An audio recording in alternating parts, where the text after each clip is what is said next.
Ahoy, wonders, and welcome back to the table. Let's address a difference here real quick. We changed the setting. We oriented the table vertically so that it can be a bit more spacious. And look, we have different camera angles. Lots of new tech things have been set up over here. I'm sorry if the changes that we have made have caused any issue for anybody. You know, moving forward and running a D&D campaign like this, it's sometimes you run into roadblocks, but you move forward and you keep pressing on, and we're sorry if it causes any inconveniences for anyone. It's a living game. Things change. Stuff evolves, and things go in directions you don't quite expect from the start. Pretty much. You can't plan for some things. Yeah. Like turning the table. Yeah. Sometimes exactly. you just got to keep going. But with that, you know, some more things in the campaign, I believe, have changed. Oh boy, really? He looks real excited about this. Oh boy, huh? Really? Yeah. Yeah. A couple of things have changed. Just a few. I have I have 2 pages here just to describe those changes alone. Oh boy, cutscenes. Oh boy. Now we have just entered Kingdom Hearts 3, the opener. You mean 2.9? No, the whole entire shit we had so far was 2.9. This is natural now 1.9. Oh boy. So yeah, we got some really, really huge changes to go through. So bear with me. I've worked very hard to try and make old new and new as acceptable as it can be. But also, there are quite some new things that most people will not know or knew existed, because I've been doing a little bit of a diving through DM's Guild for the past month or so. Yeah, first of all, one of the big changes is you made us rebalance. Well, I'm the only one who's playing a character that, you know, we've seen before. Made us do a point-buy system. Yes. So some things have changed in that regard. And Yeah. we'll get some character cards up there eventually for you as soon as everything is As soon as set in characters stone. are introduced. For the sake of simplicity and bookkeeping, I found it way easier to just use a point-buy system. So I had everyone... Makes it easier to balance. Yeah, way easier to balance. So I'm not throwing dragons at you guys every fucking waking second. Because that's probably the only thing that could probably stop Wake by the way your stats were at that point. So it's not like, oh, here's Wake's fight, and then you guys can have this one. Yeah, the rest of you go fucking draw faces in the sand or something. Hey man, I have those ball bearings, and they were super effective. God So yes, I guess we did just kind of throw a little bit of a spoiler. Wake's back. Ha But what about everyone else? Well, that's for this huge fucking block of paragraph to talk about. Surely Wake can't get angstier. Surely. Impossible. It's been 2 months since the kingdom of Eberkal's tower has fallen in a fiery explosion. No! Oops. Well, so 2 months. Well, we are at maximum overangst. Shit happens. That sounds like an album. Yeah, it kind of does. Maximum overangst. Oh boy. Destroying the entire city, only allowing those who lived on the very cusp of the mortal ring to survive. But everybody on other islands don't know that. Well, it's kind of hard to not know that, considering that it was a spire that led into the sky, and the moment that it fell and exploded, the entire sky turned red that day. Yeah, kind of hard not to notice. Kind of hard to not notice that. A little awkward. Those who survived the collapse claimed witness that the ivory tower turned molten from the center and had turned into the center and splintered off with a large explosion. With the last of the 4 Azamar kingdoms fallen, it did not take long for news of dark entities to slowly encroach upon the northern side of the continent. Fiends plaguing the shores became more common, small port towns being taken over by abyssal creatures, black-hearted evildoers take to the landscape and cause chaos. Refugees from the north now find themselves cast away in southern cities, including races in all walks of life never seen or seldom spoken of in Las Aranas. Within weeks, cities became overpopulated with refugees, and most were sadly forced to flee to Avast, a shadowy marshland that is home to many pirates. If that was spoken aloud by anyone near any naval officers, the refugees would find themselves quickly turned into prisoners. The Fortune Tides Adventuring Company had never seen a more opportune moment in history to find employees. Fucking pot is just cha-ching. When I knew sending Dagon was the right answer. When Kelpie gives you lemons. The new and old guard of the company rose to the events, taking on jobs to fight back the forces of the North, creating a booming hero economy. However, joining the company has become far more difficult, and even now the town of Wright's room and boarding system has become so overpopulated that living conditions have become far more expensive, forcing some to leave, retire, join the Navy, or even turn to a life of crime. Ooh. So things are good. During the time of the explosion, I will say this. We'll start off with this before we get to the actual present. Okay. So Wake is recollecting that day at this point as he's sitting on his bed at this moment. My God. Him and Nedra were tasked to help out a northern mountain city about a 3 days walk away from Wright itself. To when Nedra, to her surprise, looked up to the sky, held her hand up, and kind of said, the sky kind of reminds me of my skin. Well, I mean, the sun should be setting. Not even. Wait, it's noon. As Wake turns around to look back towards the coastal line, he watches as visible pieces of ivory fall from the sky and fire rains down off in the distance. What the fuck? And that's when you wake up. You are now 2 months later into the future. You recall the event of you when you finally returned to Wright. You were given the news of what happened to Eberkal. In futility, you actually swam out to try and swim to Eberkal, only to be deterred by unknown sea creatures that have found their way in from the Emerald Canal that have stopped you and made you retreat.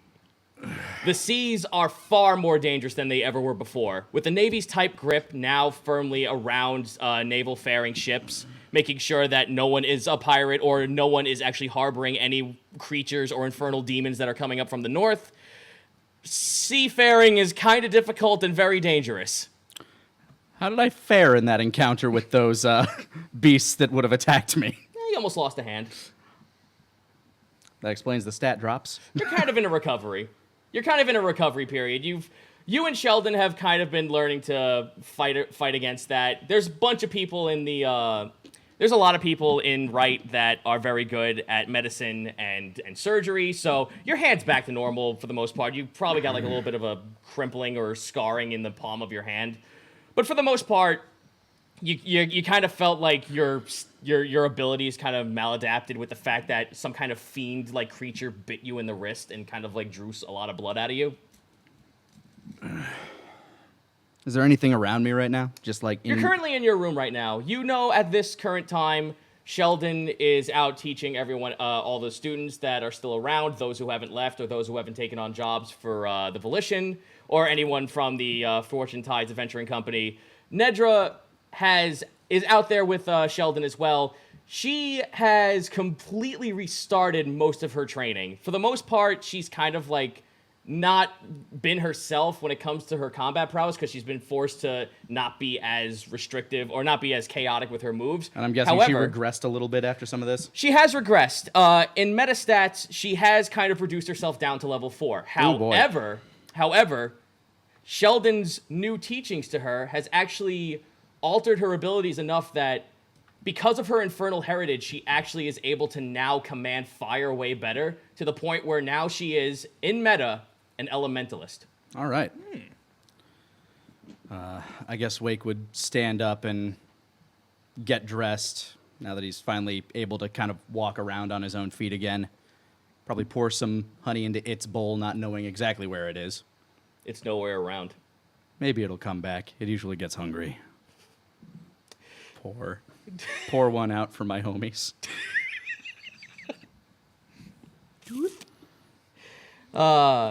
Now, is there anything you feel that you would like to check in on, or because at this point, a lot of events have transpired during your stay in the hospital. Some events you've actually witnessed or have spoken to certain people. So, is there anyone you would like to recollect on to try and spread out some exposition?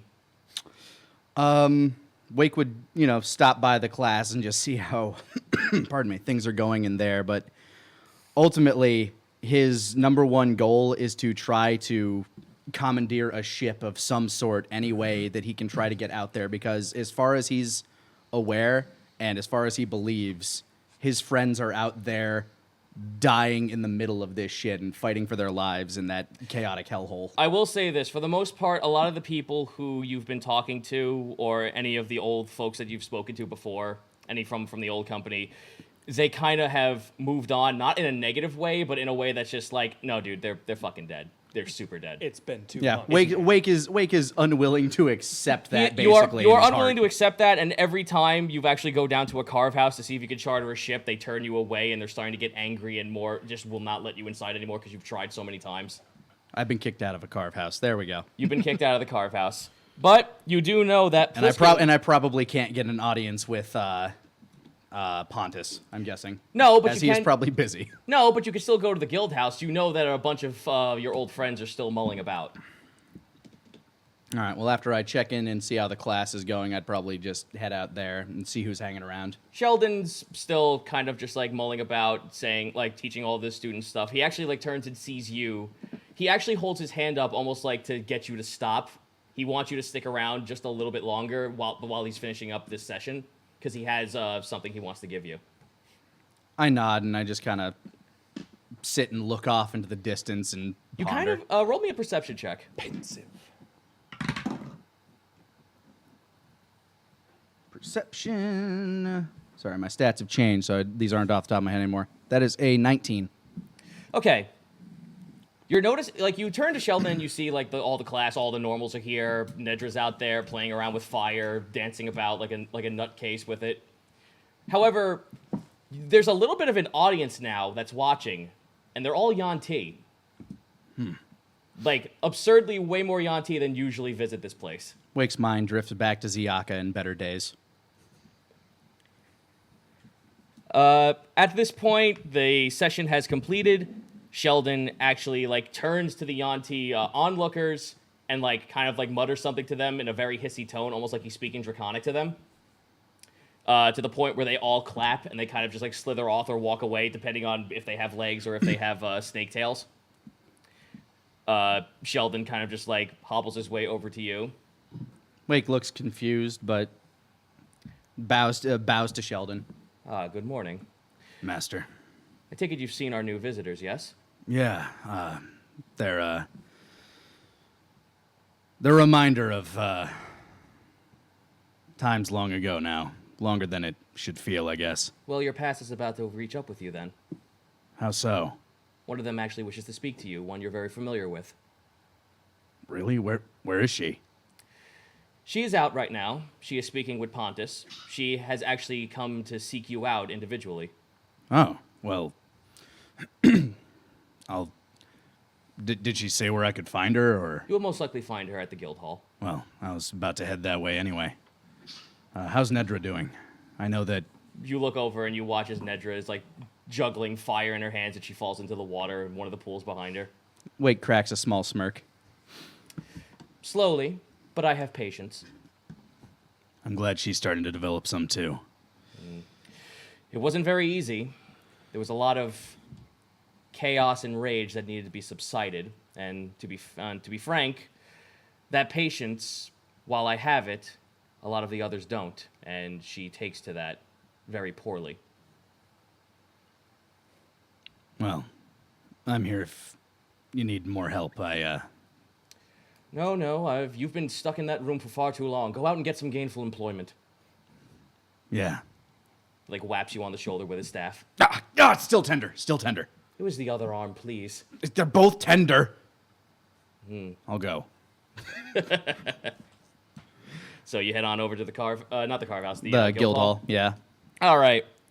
So you head on over to the guild hall. The streets are bustling. It's fucking flooded with people, mostly refugees. A lot of folks just sitting out in the middle of the streets trying to figure out what to do for themselves. Pardon, excuse me. The economy is still flowing. Like, the marketplace is still open. Like, there's still business. Like, it's just unfortunate. But there's just not enough houses. Yeah, there's just not enough houses. And you've actually known that some folks have actually had to pay double, maybe even triple, even quadruple for some of their lodgings. Some of the more higher paying employees that work here have to do that. And you also know that a few folks that actually have survived the explosion over at the tower of the Acropolis, they came here as well, seeking for employment as well. Especially one of your favorite land. One of your favorite Attorneys? land. Oh my God, landlords. I apologize. I was finding the word. One of your favorite landlords, as he walks by. All the fucking people. Hi, Caster. How are you? Oh, splendid. Splendid, my friend. I'm just making my second rounds today. He's walking around with like a giant like fucking scroll that runs behind him as he's jotting down information. Hey, I'm sorry about your home. Oh, well, you win some, you lose some. My home was mostly more in Bulkar than it was Ibrakal. I may have been born there, but you win some, you lose some. It's time we move on, and now I have my job here. You Wait, want to roll an insight check on him? Yeah, actually. Insight, that is a... Do I have... I do not. 15. He's trying to play it pretty cool for a guy who lost his daughter.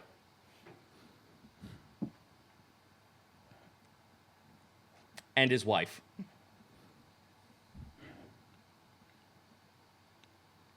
I understand your pain. Take care, Caster.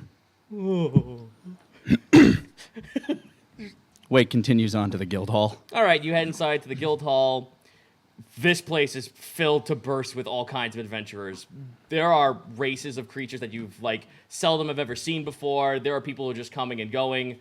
There are a lot of folks who actually work with the Navy who are here now because they're making sure that all the poor towns are safe. Like, ever since these new fiend or, like, just all these horrible things are happening to the north, security has, like, quadrupled in the past 2 months. You let me see here. Roll me a perception check. That one's slightly less good. 7. 7. This place is full as fuck! It's real busy. You see Riss sitting over at a table with a stack of books. Of all the people to see, the smallest one. All right, I'm going to go walk over to him. Riss,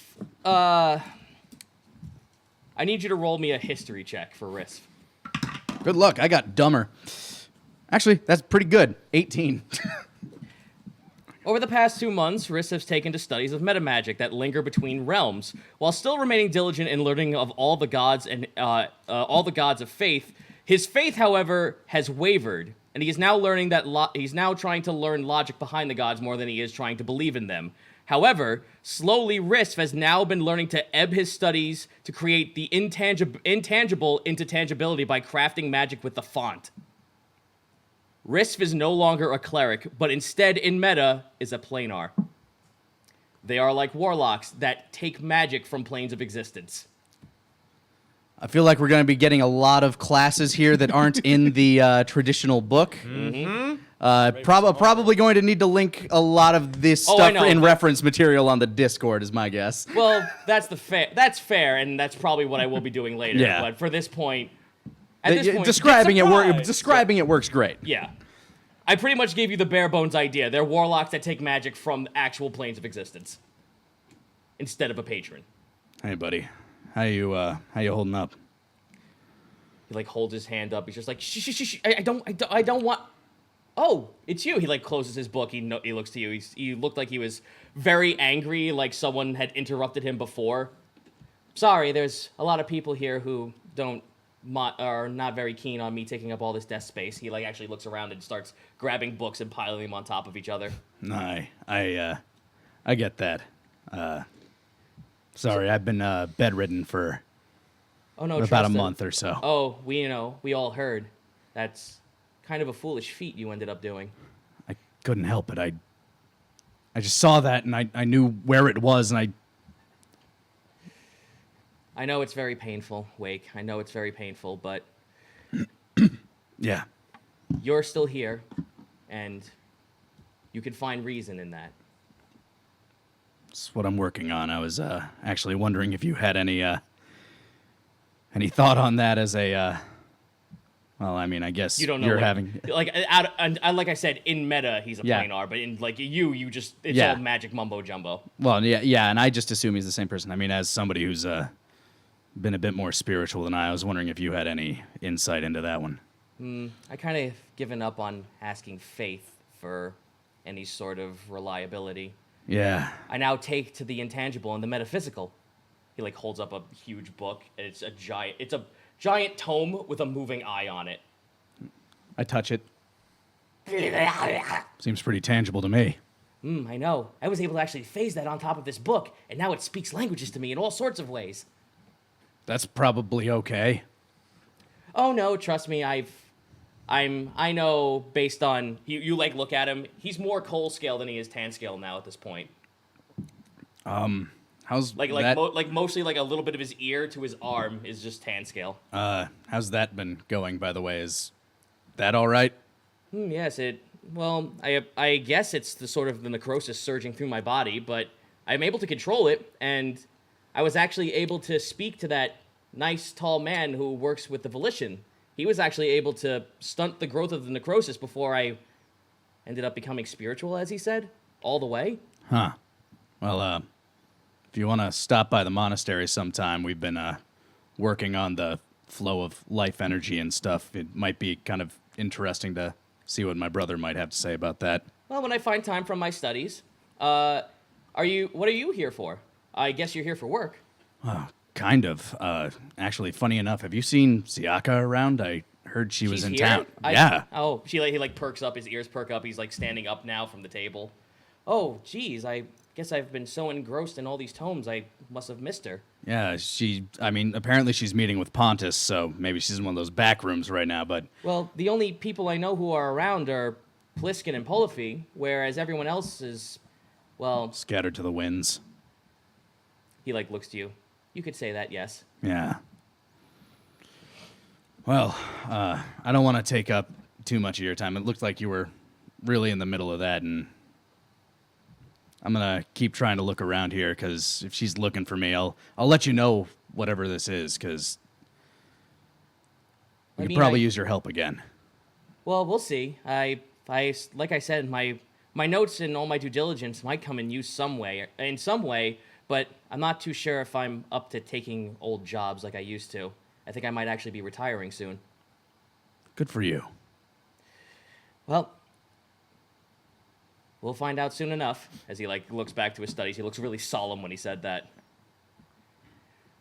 As you turn around, you look towards the front desk. There's that gnome lady sitting there, like the old security clerk from before.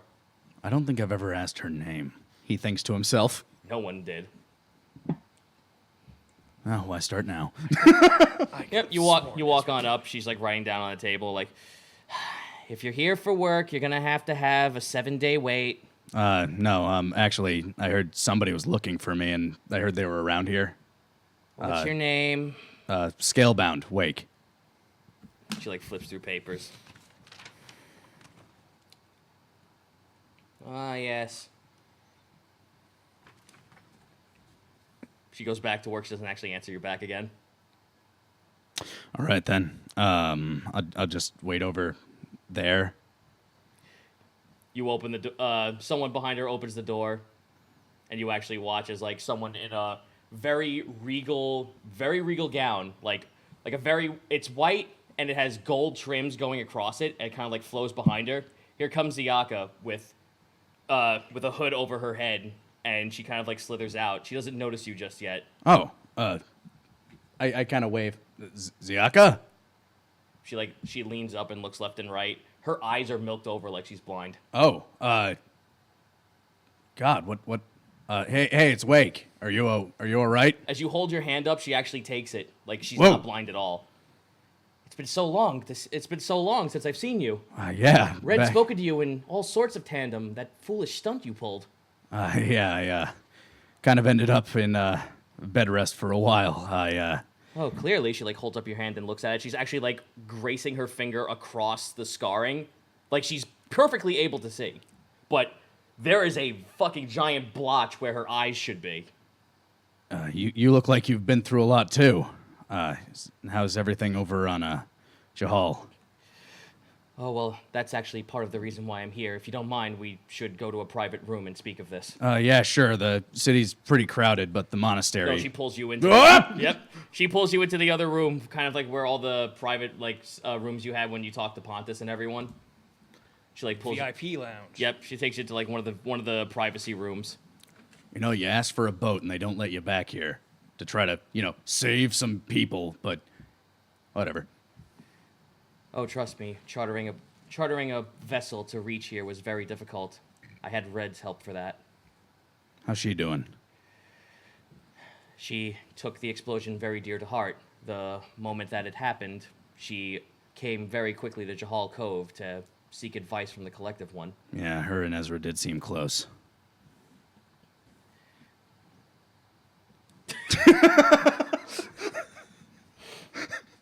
Wake just nods silently to himself.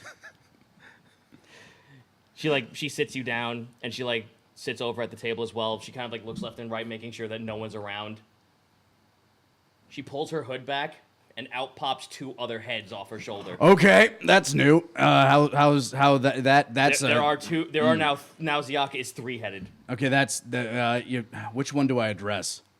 We are all the same. Okay, so it's not going to be awkward if I'm looking at... No, but unfortunately, the Collective One has a very silly way of playing with mortals. Unfortunately, this is my ego and this is my id, so one tells the truth and one tells lies. I'll just look at the one in the middle. However, I have bound them from speaking, so that will be annoying. So that will not be as annoying.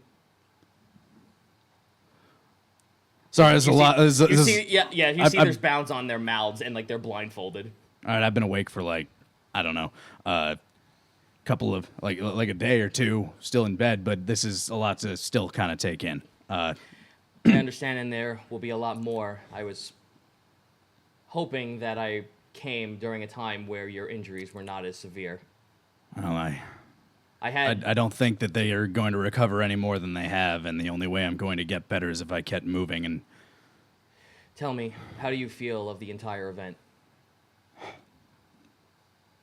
More than anything, I just keep getting visions in my head of everybody just in the middle of it, just fighting whatever's over there, and I'm not. That's. I just want to help. I believe I have a way that you can.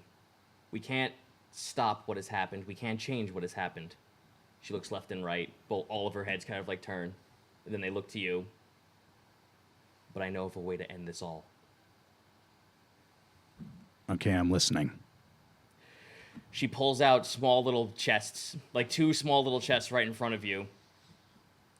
I have to ask you, are you willing to fight this head on? This entire invasion. It comes from the north. It comes from Ghast Isle. It is very dangerous and very powerful. But if you believe that this is something that you need to do, or if this is your calling, if you dive headfirst into this danger, do you take all that responsibility to finally kill who is doing all this? It's funny. I stayed here on this island while they went off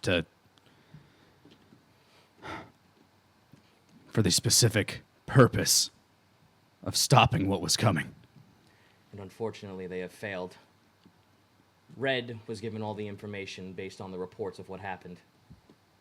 And she gave that information to me. I have been a mediator for the Acolyte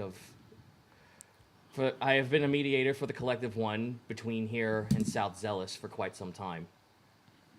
And this is a little short detour on my trip over to South Zealous again. I told my brother I'd be done with killing. But if I have to add one more life, and it's the one that's going to stop this, then I'll do it. Very well. She opens up a small box containing what looks like a jaded little fetal position humanoid. It's not a person. It's a little gemstone. Okay. May I? Yes. I pluck it and... Red has been in contact with Mead. They have spoken about the fact that the grand design has been completed, but they do not possess the firepower needed to do so. I see. The grand design was never meant to kill. It was meant to be a mode of transportation, a way to make things traveling around the entire world of Kelpie itself easier. But with this holds a fraction of the Collective One's power. If you give it to Mead, he'll be able to make that peaceful mode of transportation into a weapon so great that it can end this. We call this being the Tick. Bop-wee, boop-bop-bop-wee, bow. Yep, I know. There's... The Jade Tick. Yeah, there's one issue there. When he left, after everybody else left, I don't know where he went. I don't know where anybody went. She opens up the next box. Oh, well, you get... I should have asked first. You see a small little spherical, probably like a $50 size sphere cage. And on the inside of it, you see a translucent red marble. And roll an investigation check.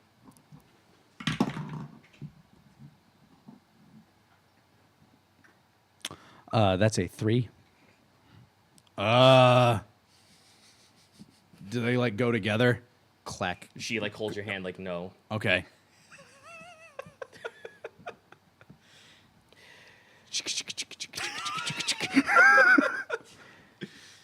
Put my ear to it. We don't really have a proper name for this, but we just call it the marble. It also contains a fraction of the Collective One's power. The Collective One has grown attached to Mead in a small way, knowing that it knows when it's nearby. The Collective One can actually sense out any creature that steps on land so long as it's nearby. It knows what Mead looks like and knows Mead's signature in a way. What I ask of you is to give all these 2 items to Mead, but I know time is of the essence. And I'll tell you why. This creature, the man that is responsible for all this, Nedra's father. What? Let me get my notes. Let me get my notes right. That was not the end of a sentence. I know. The Collective One was able to actually ascertain what this creature looks like, who he is, and what his plans are. Foolishly, this man tried to step on land that the Collective One had created in order to barricade him and his comrades from reaching the western side of the continent. Right. So basically, the Collective One pretty much just made a barrier of volcanoes to stop them from coming in. I'm so guessing... there's a whole entire new landmass off to the western side of the country. And I'm assuming that's not going to hold him forever. No, it does deter him. He'll have to swim out into deeper seas and come in through the middle. But it did buy us some time. This man, he is a large tiefling, but beyond tiefling, I sense a fiend inside of him. Something that is pulling the strings, so to say. I don't know what this fiend is, but I do know the man calls himself Lord Resp. Lord Resp. R-E-S-P. Resp.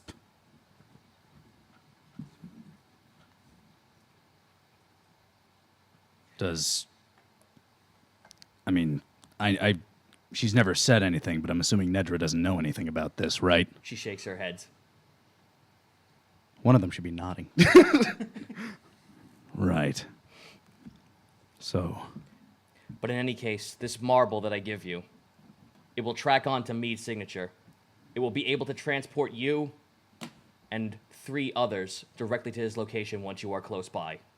What I ask of you is to travel to Avast, where the rest of the pirates are initiating the grand design. Meet up with them and give them the tick. And you should be able to end this. Well,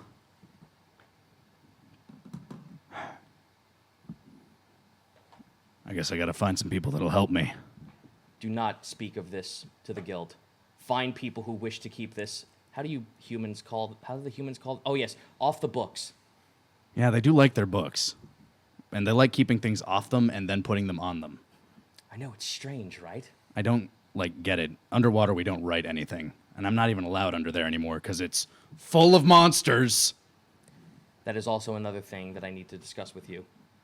The sea is far too dangerous. There are beings that are coming from the north. Dragons that have joined the cause of this fiend now plague these oceans. Oh, that's not gonna be fun. Taking a boat would be suicide. Thus why the only way we could possibly have this be fast for you, I could use my clout to at least get you a charter to the Emerald Canal. From there, you will have to walk to Avast. Well, I guess I'm gonna be using these a bit more. Looks down at the legs. But if it means cleaning out that ocean and putting everything right,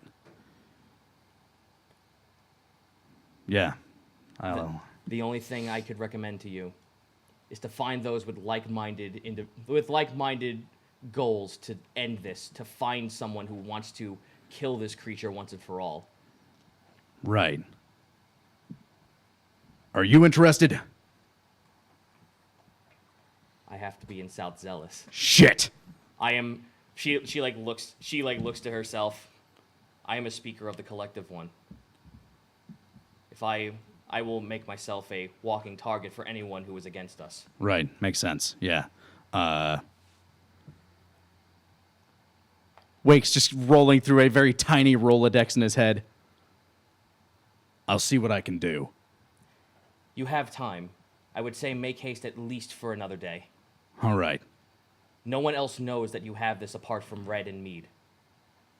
I have to send them correspondence that you agreed to this. Find a team. Find people who you can trust to do this with you. Right. Find someone who wants to put an end to this. And then return to me within the day. All right. I'm going to go find some people. I go back out into the lobby. Where's Risp?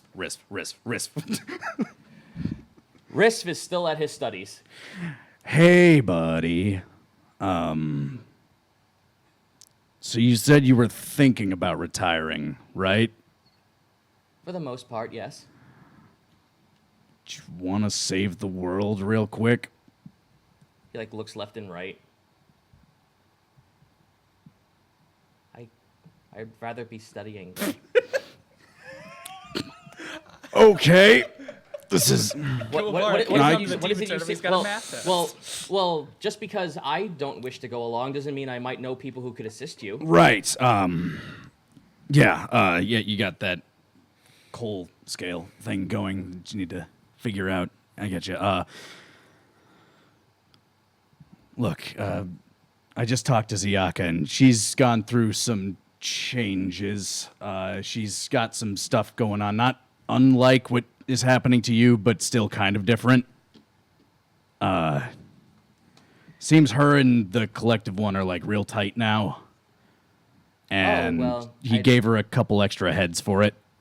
I don't really get it. I mean, I guess if the gods wished, or if the acolytes wished to will someone some sort of extra gift or power, I don't see why that would be the case. Yeah. Do you know anybody that, is looking for a bit of unpaid work that might involve saving the world? What do you mean saving the world? What exactly is the job? Wake looks around There's a lot of people. Saying this out loud, someone will hear you. Yeah, it's kind of a hush-hush, down-low kind of thing. It's a... Do you want to whisper it to him? Because that's the only way you're going to get this out of here, and then you have to roll a fucking deception. If we wanted to talk somewhere quieter, it'd be a lot easier to do this. Maybe I can help you carry some books. You know what? The monastery is not crowded. Well, it's pretty crowded, but my room, nobody goes in there except Nedra and It, but I haven't seen It in a while. Well, very well. He try to holds up all of his books, but each time you see him hold up a book, a tongue falls out one, there's teeth out of the other. Hold on, just get plopping in there. I'll help him carry a bunch of these books. Roll a Arcana check. Arcana check. Oh boy, my Oh, a nat 20 will do. Oh, nat 20. All right, cool. You're teleported to the dimension of tongues. Oh. You kind of like lift up one of the covers of the books, and you hear inside your head, "Autumn grows." Yeah, I'm sure it does. Click. Yeah, you kind of rolled to not go insane on that one, so good job. Ha! Joke's on you. I already am. So you take the books over with Risp. A lot of them folks in the monastery are actually kind of like look over at Risp, and they're all kind of shaking, like, ugh. Like they're all kind of reviling at the sight of him. Hi, brothers. How's it going? Yes, hello. This is Risp. He's a revenant. I'm a what? That's the word they used, right? Something like that? Oh, that was actually a slur. Oh, I'm sorry. I didn't know. I'm a kobold. There we go.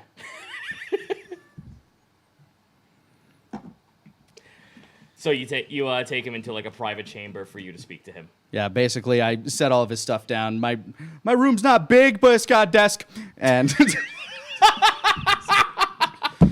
so, this all kind of goes back to Jahal. Apparently, and I pull out the marble. Apparently, this thing can help me find mead.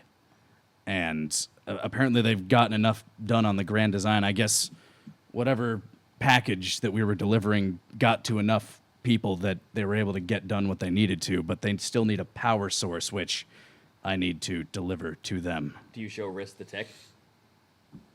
Assuming I'm alone, yes. His eyes widen when you hold this thing up. He's like holding his face, just like, you don't feel that? I don't feel a lot right now. My hand's still a little tingly. Oh, I can feel the magic surging from this thing. It actually feels like it contains a piece of this planet itself in it. Am I gonna be okay holding this? I kind of like hold it further from me. He like you hold it further from you. You move it over to Risk. He kind of like backs up. Okay, I'm gonna move it this way then. Well, I mean, if it's not bothering you, then I guess it's fine. It must be some sort of defense mechanism for those who aren't supposed to be holding on to it. Oh. Like Cool. He's like holding his face. You actually see like veins growing from under his skin near his eyes. Like he's trying to hold back a massive headache. If you can feel this that hard, should I probably have something to, I don't know, hide it a bit better than just my pocket? Ziaka gave you the chests. Oh, right. Clank. The veins grow back into his eyes. Sorry. But yeah, that thing is supposed to really help with... Oh, no wonder why she sent you off on a mission like that. With something like that, with whatever the pirates are doing, that would... Who knows what that's supposed to...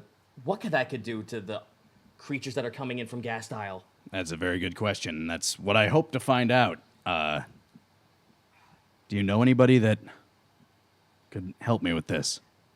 Gonna roll knowledge for him. He's kind of fighting off that headache right now as he like sits down on like a chair and he's just like, I command some water from a jug over into a glass. thank you. Like splashes himself in the face like, okay, I'm awake now. Well, I don't know of anyone per se, but I do know that there might be someone who kind of shares the same fate I almost had. I hear he's over at the tavern. Well, that might be a good start, and I'm not banned from there. Look for a man who just joined the guild. He always wears a breastplate, and he constantly carries around a 3-barrel pistol. And there might be someone else I can get you in contact with, another wizard.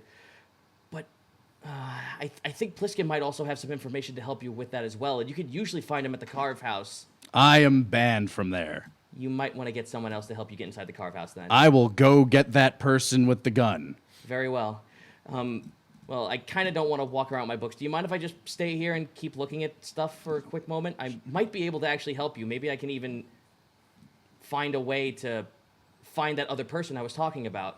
Yeah, sure. And if you see it, just let me know, because it's like I've been asleep for a while, but I have not seen it at all this entire time. Should I be worried?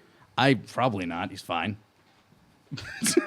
Someone else probably fed him. All right. And with that, the only other tavern you know that's super busy right now and usually full of adventurers is the Toad in the Hole. All right, I head to the Toad in the Hole. famous fucking inn that's in every game I ever run, so don't worry about it. It's a chain. Yeah, it's a universal chain. It's a There's franchise. one. There's one in every realm. Over 8 zillion locations. Well, So I pop through the door. I start looking around. there's a bunch of people who just like stop, look at you, and then just like go back to what they're doing. They're all having drinks, talk. Like there's people like loudly talking about their recent adventures, talking about stuff that's happening to the I north. just imagine one of those cartoon moments. Open the door.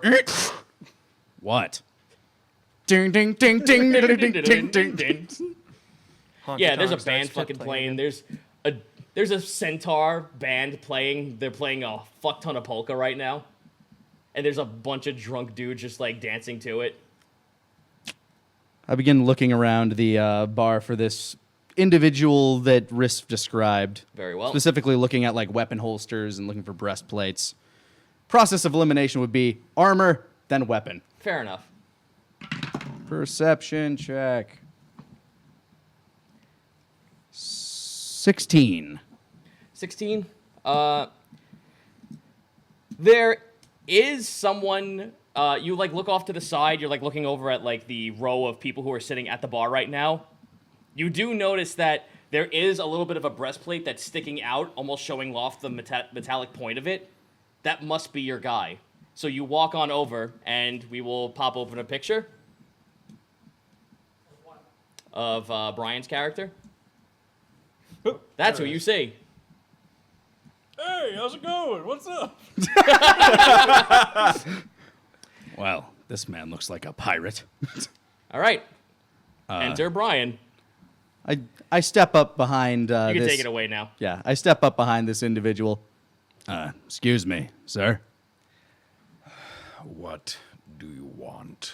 Well, I was just curious. It seems that you and I might have a friend in common, and they said that you may or may not be involved with, let's say, some extra-legal individuals. Roll a history check.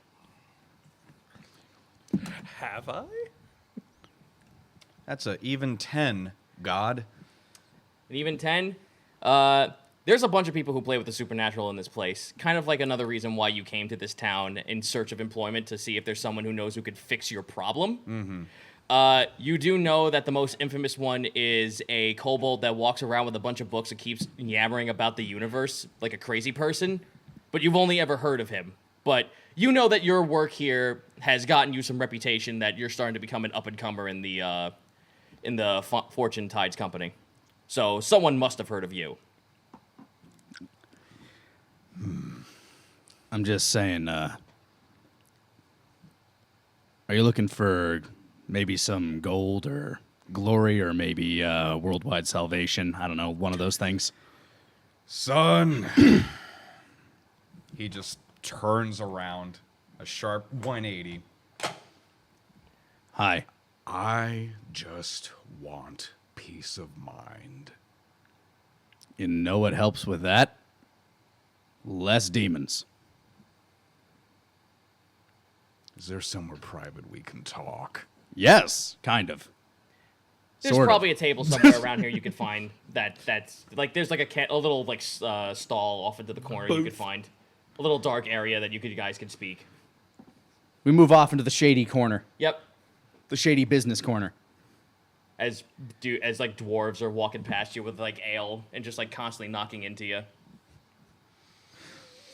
You guys finally make it over to the table and sit down. It's like the darkened corner of the room. You actually see one fellow who's actually sitting in the back there. He's kind of just like flipping a coin with a little dark hood over his head. And you see a scaled hand kind of just like flipping the coin. But beyond that, there's nothing going on. That's probably not important. That might be important. I didn't even have to look for that, but he's just right there. Do you see that guy? Aye. All right, just making sure. Keep an eye on him, I guess. I could see me too, stranger. Okay. It bothers me that he can hear me. You're right next to me. Can you leave? Just out of He curiosity. turns and looks to you. It's a coal scale dragonborn. Kind of like removes his hood. Please.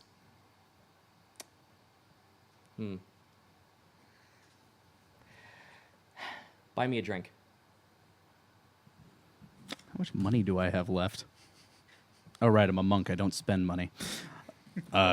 Sure. I flip him a gold coin. Buy me the best drink. How much does this place charge? Everyone, remember. I mean, the because- economy's kind of inflated right Yeah, now. the economy is hyperinflated, so at this point, Your gold is meaningless. Yeah, he looks at that one gold and he's like, "All right, this will get me a drink, but not the best drink. And if you want me to leave, get me the best drink." I hand him 5 gold. Tink. How's that? Look, I don't drink anymore. The best drink. 100.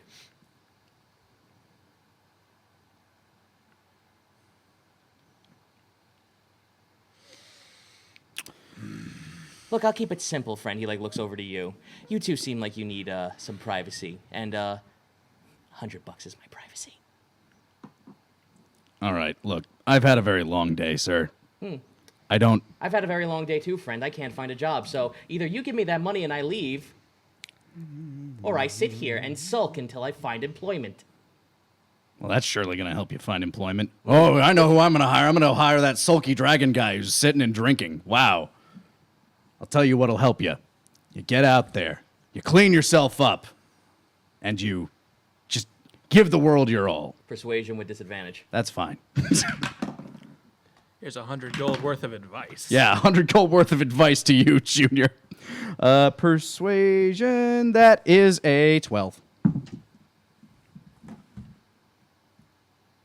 I'm thirsty and waiting. Ladies. Excellent. Eventually I'll have a character so I can make these comments. I know. We'll get there. I know. We'll get there. I'm We'll get there. trying very hard to Yeah. get there. I completely understand. Take your time. Okay. In fact, I'm going to refill my drink. Pat Wake's shoulder. Let me handle this. All right.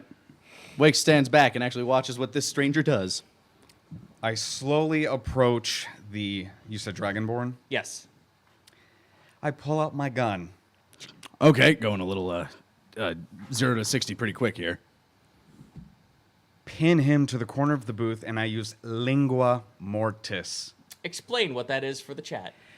Basically, I'm speaking in the language of the dead towards him.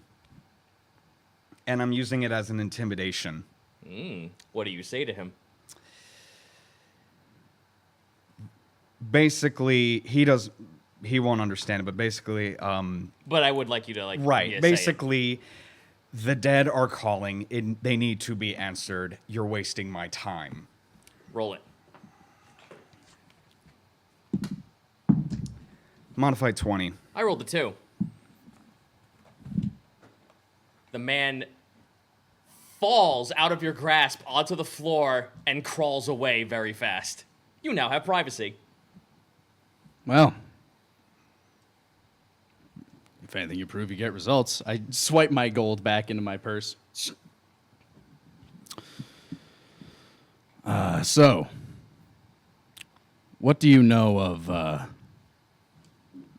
the pirate lords? History check. Thank you. I was about to ask. That is an even 16. Even 16. You know about a lot of the Northern Sea pirates and how cutthroat and dangerous they are, but you've heard that the Southern Sea pirates are way more respectful and way more acceptable of parlaying more than their northern brethren. Are we talking about those barbarians from the north or the civil folk from the south? One's from the south specifically. Wake now notes that there were some from the north. I've heard bits and pieces of these pirate lords from the south. So you're a Northlander then? You might say that. Right. Well, Tell me, you caught my interest when you said the magic word, which is demons. Are you familiar with something called the onrush? it keeps coming up.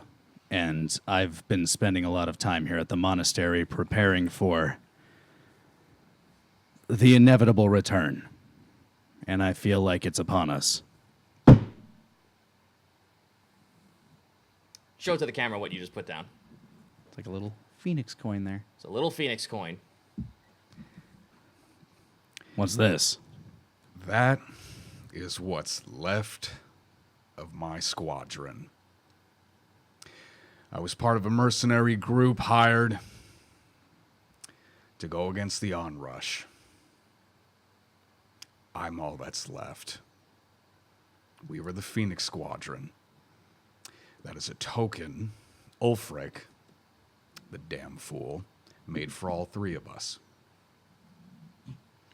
I'm sorry for your loss. I recently lost my crew, too. It's never hard. At least for me, it's almost as if they've never left. Well, I'm glad You you... want to roll an insight on that? Sure. Are you hiding it, or are you? I'm You don't hide it. Then No. roll a persuasion. Then. So I was going to say, I'd probably just use my passive if that's the case. Okay. 13. Yeah, my passive would catch that. You caught the twinge in his eye, almost like there's something else added to that last sentence. Well, I won't pry too much. I'm looking for some individuals to help me to track down the remaining pirate lords down here because they may have a way to stop what's going on, but I need it to be quiet. That's all I've ever wanted, was fucking quiet. Tell me, who sent you? Do you want to compromise that? It's honestly a very good question because Wake is unsure. This is where you have to decide that. Honestly, I've been going about this for so long, I don't feel like anybody sent me. It's just something that I know I have to do, but I need help. What's your name? Wake. Wake. Scalebound. You remind me of Elrin, the other member of my squadron. Bit of a hothead, but something about you reminds me of him. You remind me of my brother, Sheldon. Wait, no. No, not Sheldon. Sheldon, you don't remind me of him at all. Clang, clang. I mean, a little with that. Remind me a little with that one. You remind me of Theron, though. Well, Wake, you have my attention, and I have nothing better to do, and I just want some quiet. Then maybe we should get out of here. I'm all yours. All right. I have another friend who might know somebody that could get us some assistance, but he's in a place that I am no longer allowed because apparently asking for a boat is a crime in this goddamn town. Oh, that was you, huh? Yeah, I was thrown out several times. Then I just said, you know what, screw it, I'm gonna swim, and that didn't work out. Yeah, you're a lot like Elrin. All right, I'll take that as a compliment. take it as a compliment. Good. All right. All right, so the man in the carve house you'll be looking for as we walk down the street, his name is Pliskin. He's, Oh, please describe him for us, Yeah, Nick. yeah, he's Pliskin-like. Describe him for us. well, the last time I saw him, he normally wears a bandana, he's got brown hair, he's got a beard, although sometimes he's a shark. roll a history check. That's a 2. The fuck is this guy on about? He dresses like a guy that goes out on a boat a lot. That's about as really well as I can describe him, and I know I'm sending you into a room full of sailors. Go on. Just gonna open the door for you.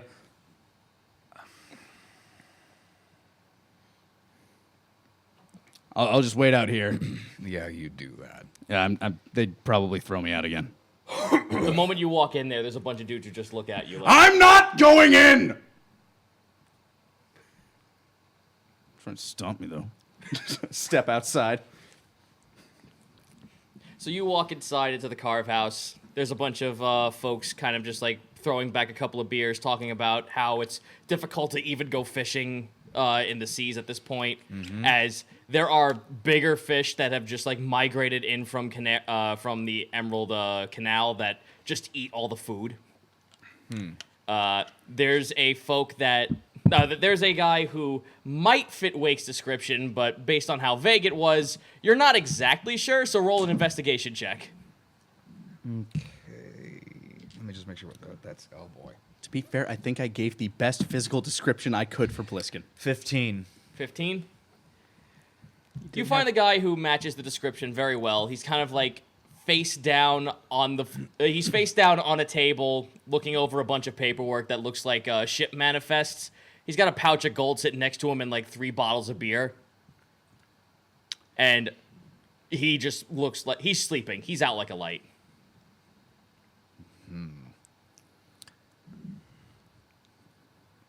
Gently nudge him.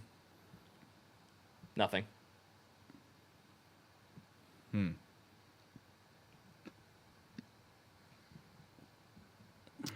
Nudge a little harder. Athletics check. Oh Punch. boy. This is going to be fun. 17. Jesus Christ. Well, you really rock him out of there. Yeah, you kind of like take the butt of your gun. As he lurches up, you watch his entire body shift into a blue, almost shark-like skin. And he returns back to normal just as he sits back up and looks to you. Do you know a Wake Scalebound?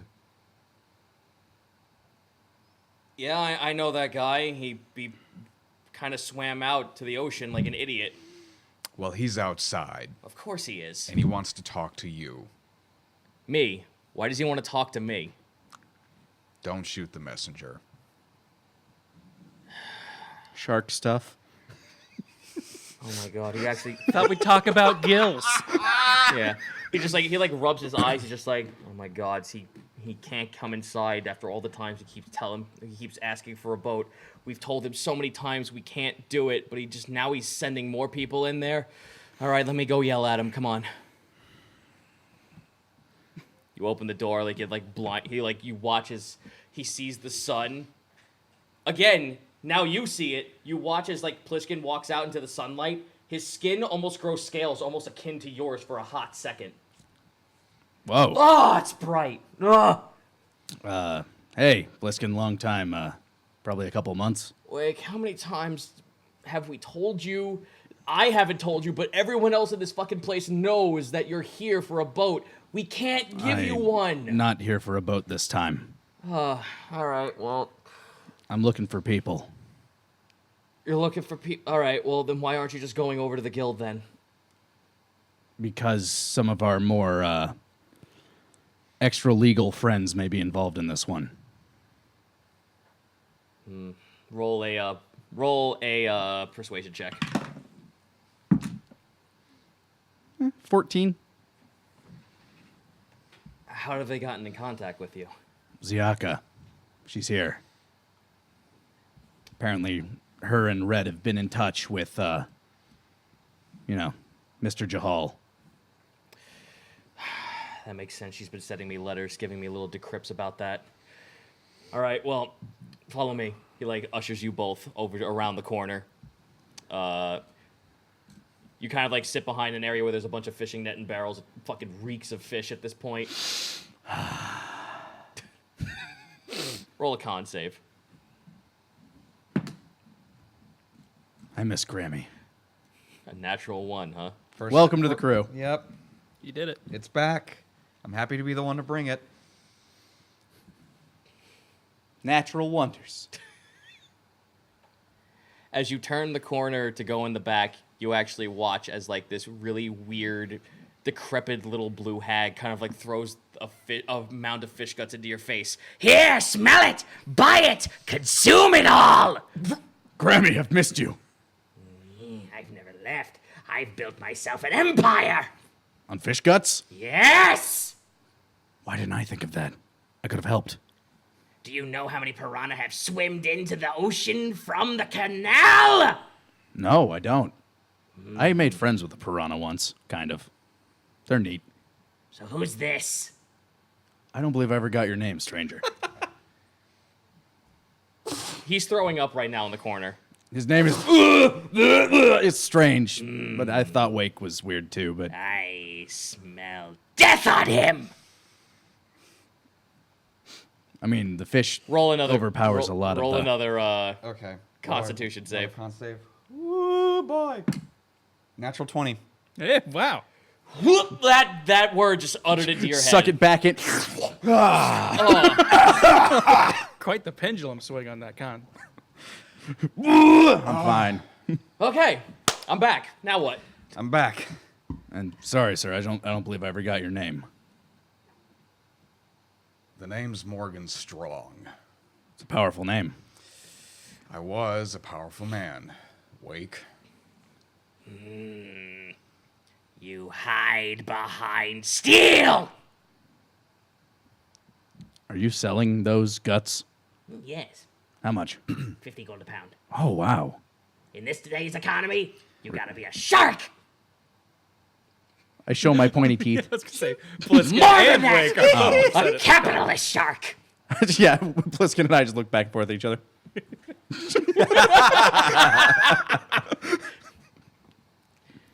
If you're not gonna buy, are you gonna buy something?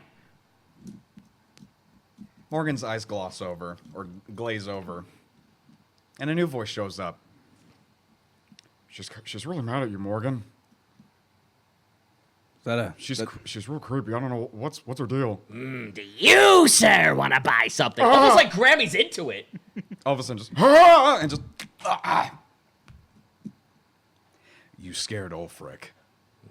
Oh, I do that to a lot of people, I but can you know, see you that. got. Wake's having second thoughts all of a sudden. yeah.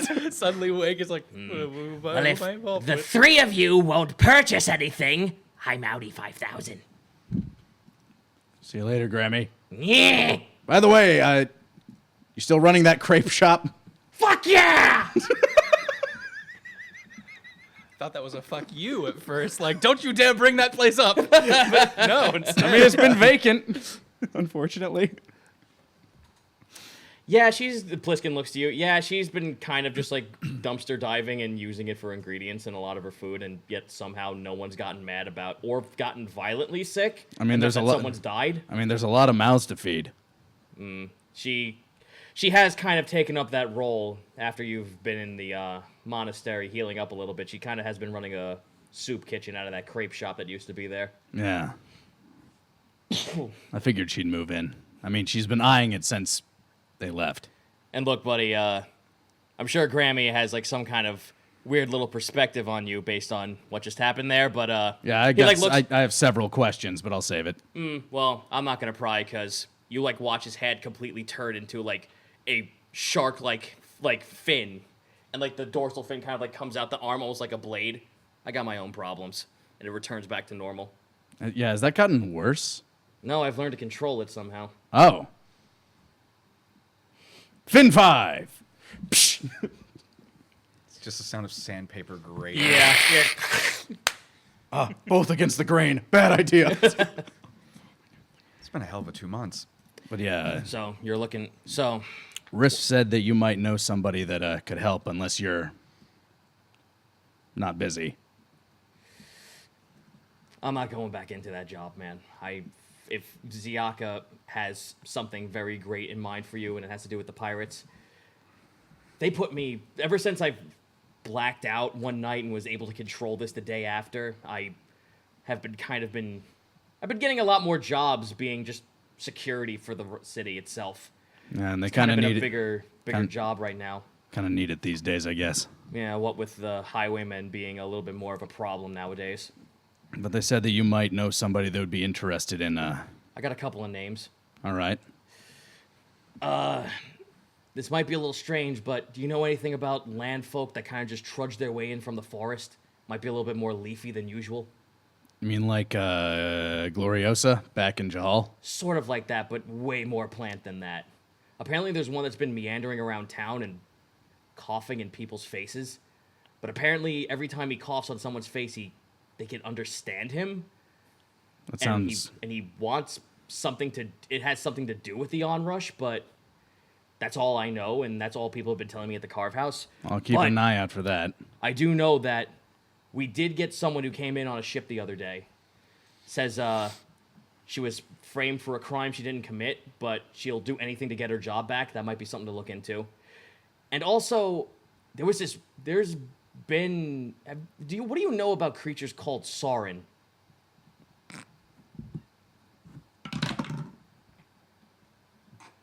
More than I thought. Intelligence check 14.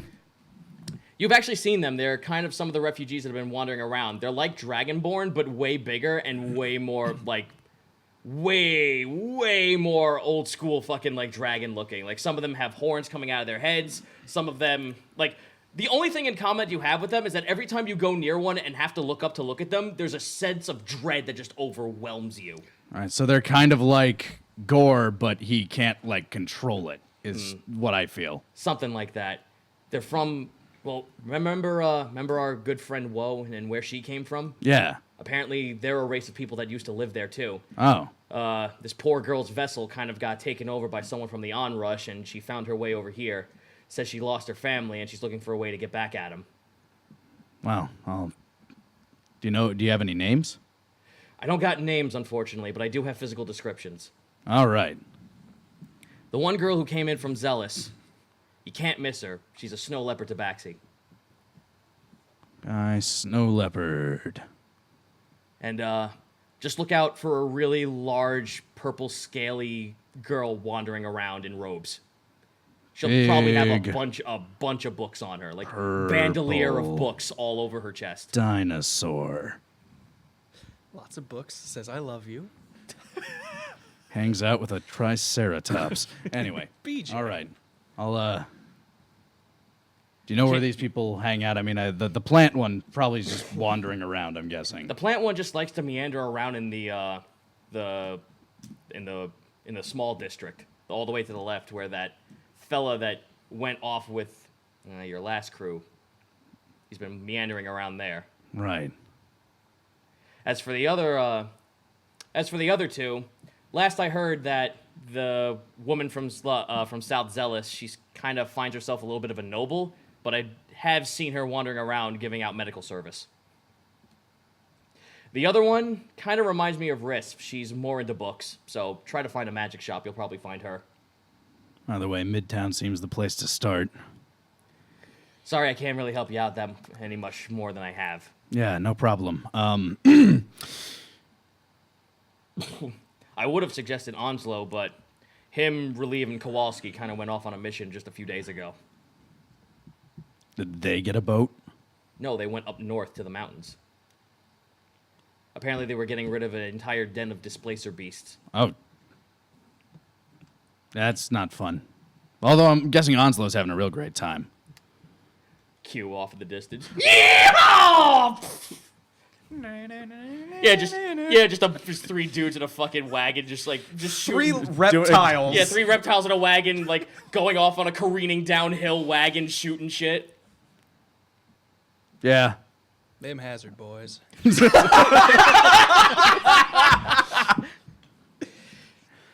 All right, well. Thanks, Pliskin.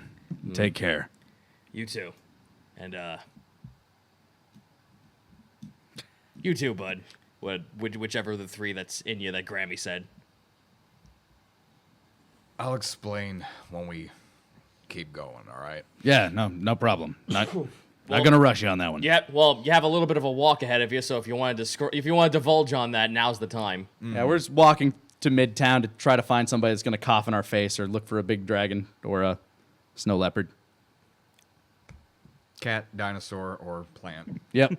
Yep. Well, you're going for the plant first, since you have a little bit more of a sense that you can find that. It seems a bit easier if it's just wandering around coughing on people. So like, you got other people in you. Something like that? Is that the...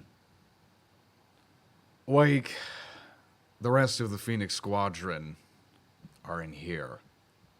So you're Their spirits are in my mind. Okay, I was gonna say like, oh wait, you know that actually did not clarify what I was asking. You want to know what the story is about this? I gestured to the breastplate. You're gonna be traveling with this guy. It might be a good idea. Yeah, you know that sounds good. If you're like fully and open and letting it out What there. happens, Wake. This breastplate is literally keeping me together. Oh, protect that then. More like what's inside. Yeah. I was supposed to be dead on that isle. For some reason, Becker had other plans. You're not the first person I've run into that's had a run-in with that one. Not the second either. Huh. For some reason, Becker won't let me move on. And something has been stirring the dead. It's only been fairly recent since Elrin and Ulfric started showing up. You met Ulfric. Briefly. God forbid you meet Elrin. The one that I remind you of? Elrin's got a bit of a temper. All right. Anywho. Quake's parsing that one. Anywho. I don't know what you're talking about. I am a perfectly level individual. Wake, I've been at your age. We make rash decisions when people we care about are in trouble. Plus, I've heard the stories about you in the Carve House, so... I mean, look, just... I know. It's a house for people with boats. They all have boats, but they're unwilling to use them. It's...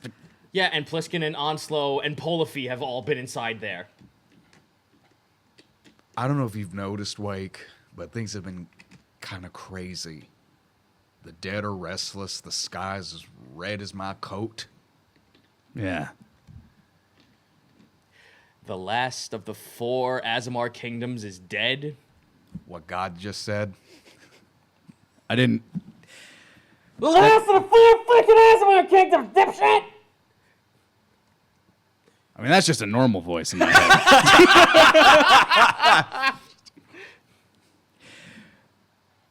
Honestly, all I want is for all of this to stop or die trying. Plain and simple. Well, I'm not sure how this will go, but I promise you one of those results. Looking forward to it. With that, you guys are now at the mid district. You're at pretty much the lodging circle. There's a decrepit little fountain where a bunch of kids are just throwing rocks inside of it. There's a bunch of people kind of like at the stall. There's way more population of homeless folk here. There's a lot of folk you pass by that kind of like are begging for you to throw them some cash. I'll probably like throw, a couple of gold their way every now and again. All right, so you're gonna throw one to every single person you walk by. That depends. How many are we talking here? So you threw one piece of gold. Well, if I am debating, because if it is, way too fucking many, I'd probably drop that to silver. like there are fucking like 5 to 10 people, not including their kids, just down one avenue, and on both sides of the street. Then this actually seems like more trouble than it's worth. Much as I'd like to help them. Yeah, no, there's a bunch of folks here who sound like they've had better days. They are sick. No one's like hyper sick like it's a plague going on, but like there's people who are cold because they've been living out in the street. I would probably cause more violence by adding money to this situation. Just drop a bag of silver right in the middle. A bunch and of see what kids they are pretty do. much occupying their time just hanging out at the water fountain right now. There's folks looking around like saying like, hey, you got a job? Do I have something? Can I do something for you? You are now at the lodging district. Yeah, I would ask him, hey, have you seen a tree walking around here? Like a plant person? Let's see. What would be that roll for me real quick here? That might have coughed on you. Roll an investigation check. 10? Who are you asking? Just anybody that looks like they're like not just drooping their heads down and crap like that. People that look like they're still kind of like looking around, specifically people who are begging because they're actively looking at people who are walking by. Okay. You don't really get a lot of folks who like look at you or give you the time of day. Like the moment you say like I'm looking for someone, they just like shun you away because they're like, no, dude, I needed the money. I don't need to fucking help you. Help me help you. But if you are looking for free information, you do have one woman. Like when you say I'm looking for a plant person, she kind of like covers her baby. That thing is disgusting. It kind of wanders around and just spreads it or pollinates or whatever the fuck it does just on everyone. I don't know if my baby's got this nasty cough because of that or if it's the filth of the street. I walk over to the baby. I'm actually going to do a little medical check on it if she allows me. Well, seeing that you are wearing like monastery clothing, she's a little bit more trusting and forgiving of you trying to look at this over. So she faces her baby towards you. This kid's got chicken pox. Okay. You don't even need a fucking medical check to see that. Alrighty then. I was gonna say it was an 18. Let's see. I do have a potion of healing that I will give to the lady. All right. Here, that should help at least soothe the fever. She accepts it and she nods to you. Well, Did you see where the guy happened to walk off to?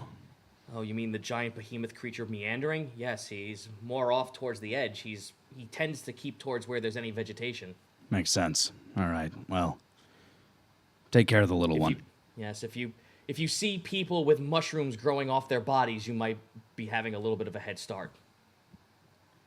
Good to know. Wake is having third thoughts. Continue on down the road. All right, roll an investigation check, both of you, while this is happening. 18. 16. 18, 16. You're actually seeing a lot more people cough. They're still sick. Like that chicken pox thing is a little bit more of a common thing. You're not really finding anything like drastic for a lot of other people like that fit that description. However, you start heading over towards the wall, and you're starting to see like out in the distance, you can see just above the wall of the town, there's trees off of the distance. You've walked this way before to get to missions before with Dendra. So, there aren't mushrooms growing on people, but you do see a couple of potted planters sitting out of windowsills. Some of them do have mushrooms growing off them. You are close by. And who should turn the corner? Enter Grant's character. Let's show a picture. You see this thing meandering about in the town. This just turns the corner. I just don't know what we're looking for. Oh, no, that makes that right there. Shit. Yeah, What that adds drew up. you first wasn't the fact that it's a mushroom man, but the fact that the gills on underneath the giant cap of this man's head is multicolored and constantly fluctuating. Just glistening colors as light hits it. Hi. You notice a bunch of strangers kind of like actually stop you. These people are not like afraid of you like most of the town people have been so far. They actually are. They fucking actually walk up to you and try to stop you and conversate, not actually like be afraid or shun or run away. He like kind of goes over and like sees them not running away. Hey. Like, gives like a one finger. And then just Yes, spores in a 30-foot Okay, radius. so the moment you grab your head is the moment you feel the back of your ears are way more lumpy and getting more lumpy. Those are mushrooms growing off the side of your You ears. hear me? Can't you hear me? You can hear a voice. Yeah. Fleshwalker, do you understand my words? Oh, this is Yep, how I I- need another voice in my head.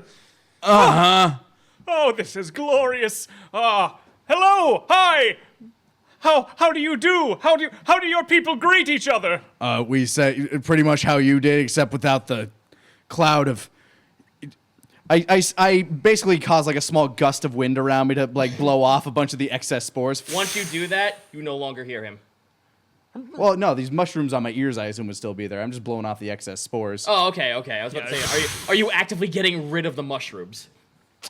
I'm sorry. As you can see, I don't exactly have a mouth, so I can't really communicate verbally like your people do. Such an So are these interesting mushrooms acting concept. as like headphones? Kind at the of. moment? It's like the snake codex in a way, Or the Babel fish. or the babelfish. Yeah. Tell them your ability, Grant. Essentially, they're called rapport spores. I spend an action to spread spores in a 30-foot radius. Any creature other than undead, constructs, or elementals can communicate telepathically with me until they take a long rest. Okay, so it's a voice I hear in my head. Yes. Now you know how I feel. Well, I got the voice in my head all the time. It's me though. This is a new one. Tell me, the flesh people keep running away from me whenever I approach them. Is something amiss? I feel a strange darkness, and my circle sent me here to investigate. Funny you should mention that. I believe that you might be able to assist the. You know how the sky is much. Okay, let's start from the beginning. Do you live outside normally? Yes! Okay, yeah. You know how the sky's Over been. there, the great wood creatures house me and my people. They shadow us from the sunlight. This character's fantastic. So yeah, the He will not speak very often. Oh yeah. Yeah. the sky is not normally that red and. Well, that was that for that one day. Yeah. The sky was red for that one day. Oh, I thought it was continuous. No, it's not continuous. Okay. Well, yeah, there was a great cataclysm that has befallen our lands, and I'm looking for some individuals who might be able to assist me in a. That's terrific. I came to this land hoping to see the Fleshwalkers doing something about this problem. It's good to see you're being proactive. Your people are excellent. Yep.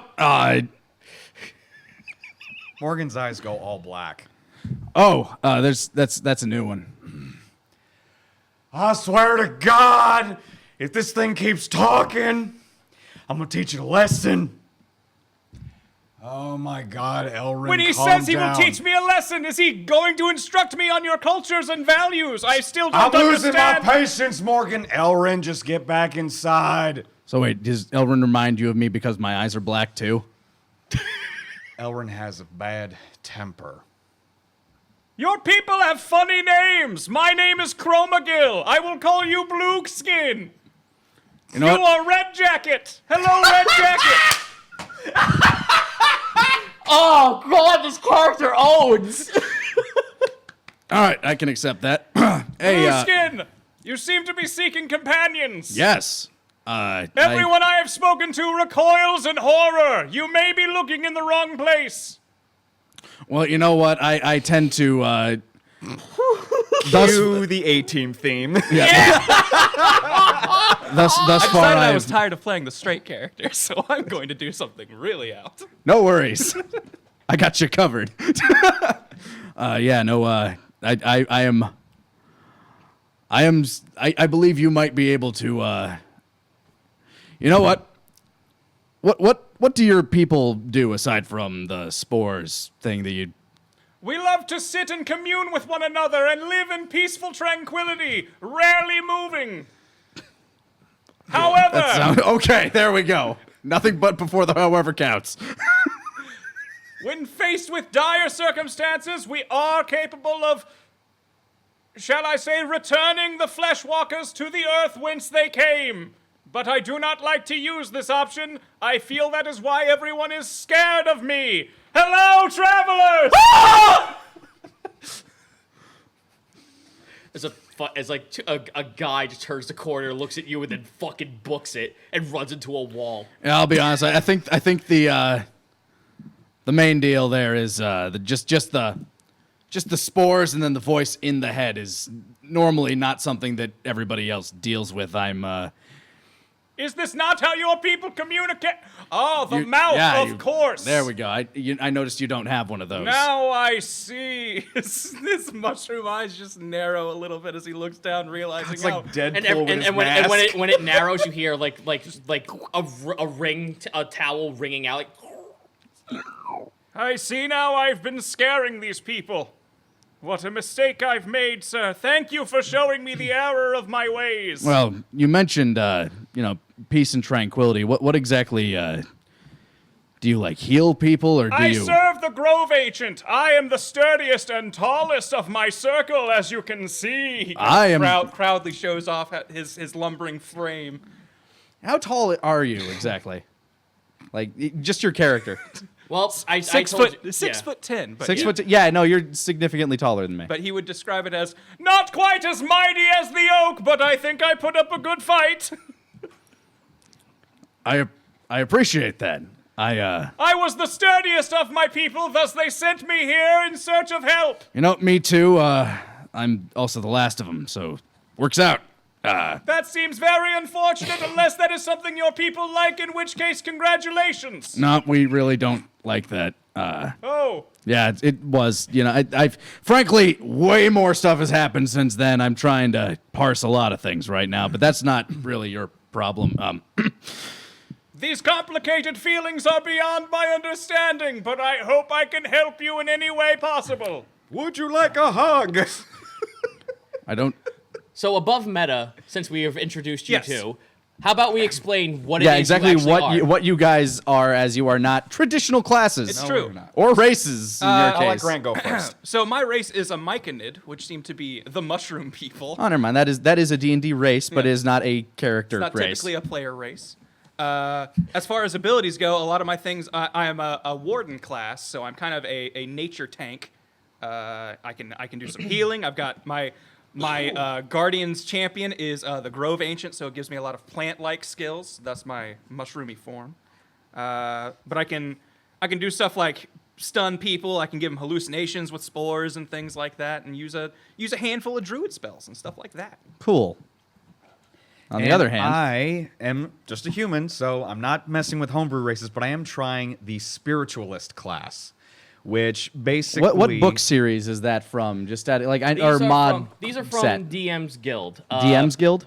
They are from the DM's Guild. If you type in the word spiritualist and also type in the word warden, you'll find a lot of wardens. So right now the name escapes me of who the designer was for the warden, but the spiritualist was a completely made up class that Yes. someone had made. I remember the guy's first name was Benjamin. Benjamin Huffman. Benjamin Huffman. listed right here. Yeah, he has a lot of really, really good material to work with. Like I said, towards the end of this, or when I get online after this entire session is over, I will show everyone the DM's Guild pages so you can support their information and all their books. Yeah, check it out Yeah. on TeamFourStar's Discord. It'll be in the D&D channel, I believe. Yes, I will put it Probably in discussions. spoilers discussions. No, no, it would be discussions. Oh, 'cause it's just not- regular not- discussions. It's Gotcha. not technically No, spoilers this because is just our framework. But basically, what a spiritualist does, because I'm playing the Bloody Blade subclass of the spiritualist, which is the more melee-oriented. You gain proficiency in martial weapons and medium armor, hence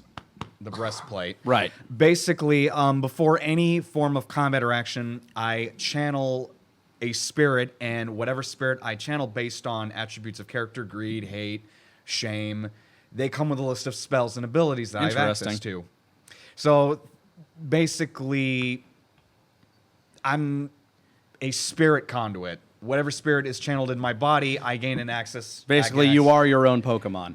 Yeah, in a way, yes. in a way. And He's a fighter with some with some cleric capability, but you could switch out the cleric capability on the fly. honestly, Okay. the best way to put it is a death magic Eldritch Knight. Yes, and for Grant, his is more of a the way A his paladin cross druid. is paladin cross druid, but with a lot of like enemy placement options. Okay. I can move stuff. I can keep them in place. Yeah. I can be like, here's a bunch of vines, pulling them or yanking them somewhere. So Okay. Yeah, I and can see how your character and my character could work fairly well in tandem as I manipulate And elements. the key element for spiritualists is they have a very small amount of spell slots, but they can regain them with a point system, just like sorcery points, but it's Okay. ectoplasm points. So being that I'm level 6, I have 6. All right. So, Gotcha. yeah.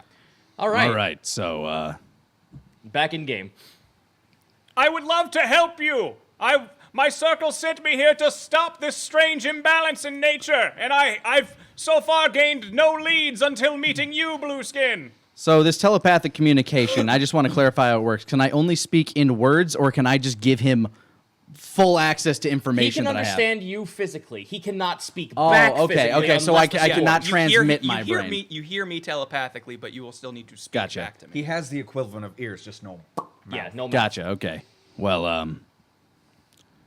if you want to bring peace and tranquility back to this world. I would like that very much. Very good. You know, that's really what I'm trying to do here. And, you know, Mr. Redcoat here is also trying to help as well. That is good. He seems like a fine chap. Yes. We just met, but, you know, this is really this is all kind of new to me. I've never had to. Then allow me to do what I believe is your custom. He kind of like tries to bow his head. Both of you roll a dexterity save as his fucking giant mushroom head almost comes down on top of you. 14. One of Wake's ring of evasion charges. Roll a strength check by accident for you, an athletics check. Athletics, you say? Yep. 12. And you got a 14. Yeah. You just dodged out of the way as as a cloud of mushrooms come out of the gills and like slap you with the face. That's about the worst of it. My name is Chromagill, if I had not announced that earlier. You have Chromagill. Thank you. Thank you. If you need a easier way to refer to me other than Blue Skin, you can call me Wake. It's the Understood. Wake Blueskin. Yeah, the last name is Scalebound, but if you want Blue Skin to be the middle name, I don't know. Like you can go with that too, I guess. This I don't know. seems confusing. I will figure it out. Just Wake is Allow fine. me to ponder. Blueskin. Understood. All right, fair enough. You know, we're going with that. And Redcoat, huh? You're not even gonna correct him? No. No. It's probably more work than it's worth. Yeah. Yeah, the Myconid have a thing where, in lore, they don't have names, so they only describe names Physical based on descriptors physical are descriptor. the only way they communicate Fair enough. identities to each other. All right. Well, Well, you have your 2 extra, now you need the 1 more. You have leads on 2 other ones. You guys can head back over to the guild hall and discuss this, over saying which of the options you feel. is yeah, I better. feel like I haven't filled him in on exactly. Well, I mean, I guess he's just willingly following no matter what we're doing. He's just looking for someone to stop this imbalance, and his job is to follow whoever that is. And so far, you two were nice enough to stop, not run away, and actually answer him. That said, until I take time to sneeze, no one other than me and anyone who was immediately around us earlier will understand me. So you will be talking to this lumbering mushroom, and And any unfortunate passersby will just hear it. Yeah. Like it so long as I sneeze on them. Well, I mean, like people that you sneeze at. Like, how far does the telepathic 30 feet, range? 30 okay, feet. gotcha. All right, so we'll head back toward the guild hall. You know what? I should probably check in on somebody, but if we run into one of these other people that Pliskin mentioned on the way. Yes, you can currently also look into like your previous party and see what they're doing. Yeah. I wouldn't know where most people are hanging out, especially as I've been unconscious for the better part of 2 months. Well, you still could go back to the guild hall, and also Risf is at your place, so he can give you a little bit of a Yeah, heads up. I was going to say we could head back to the monastery for a hot second. I wanted to check in on Nedra and let her know what's going on and maybe check in with Risf. All right. Well, at this point, I think we can take a break. That sounds good. We'll be right back after this. Welcome back to the table. What happened? Okay, we're good. Okay. Nobody else noticed that, but we did. Welcome back to the table. Off to a great start. Fantastic start. Yeah. Blueskin, where are you taking me now? We're going to a place where my people like to learn. People that learn martial arts like I believe I've heard of this one. Is this the human, the flesh walker custom with which you enjoy telling stories that you've already heard or have already transpired, but find them fascinating for some reason? Sometimes, yes. Sometimes we sit on a lake for a little bit and then think This sounds really. pleasant. Yeah, it's actually very nice sometimes. Everyone's watching you talk to yourself. Yeah. Wake's just kind of walking through. Hey.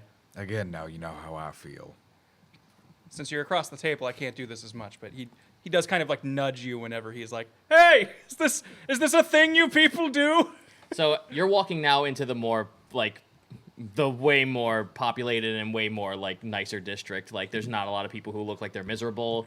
There's folks running around. People stop and look at you, but most of you're actually kind of surprised. There's not a lot of people here in this district alone who are like, Like, they're actually accepting of the fact that you're this weird monstrosity creature.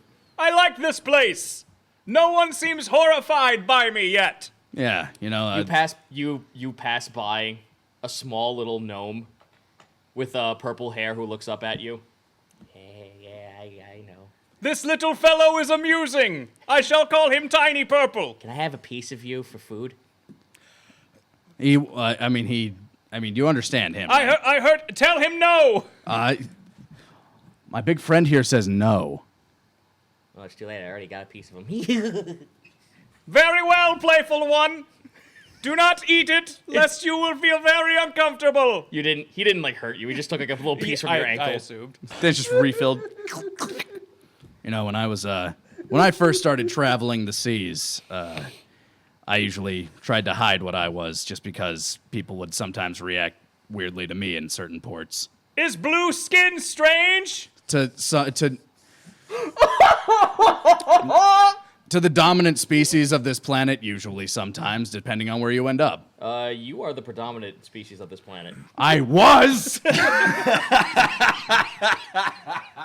Just not localized. In the deep sea, you are. Yeah, let's see how they're doing now. They're just having some finny. Yeah, roll for an entire race real quick. Yeah, hold on.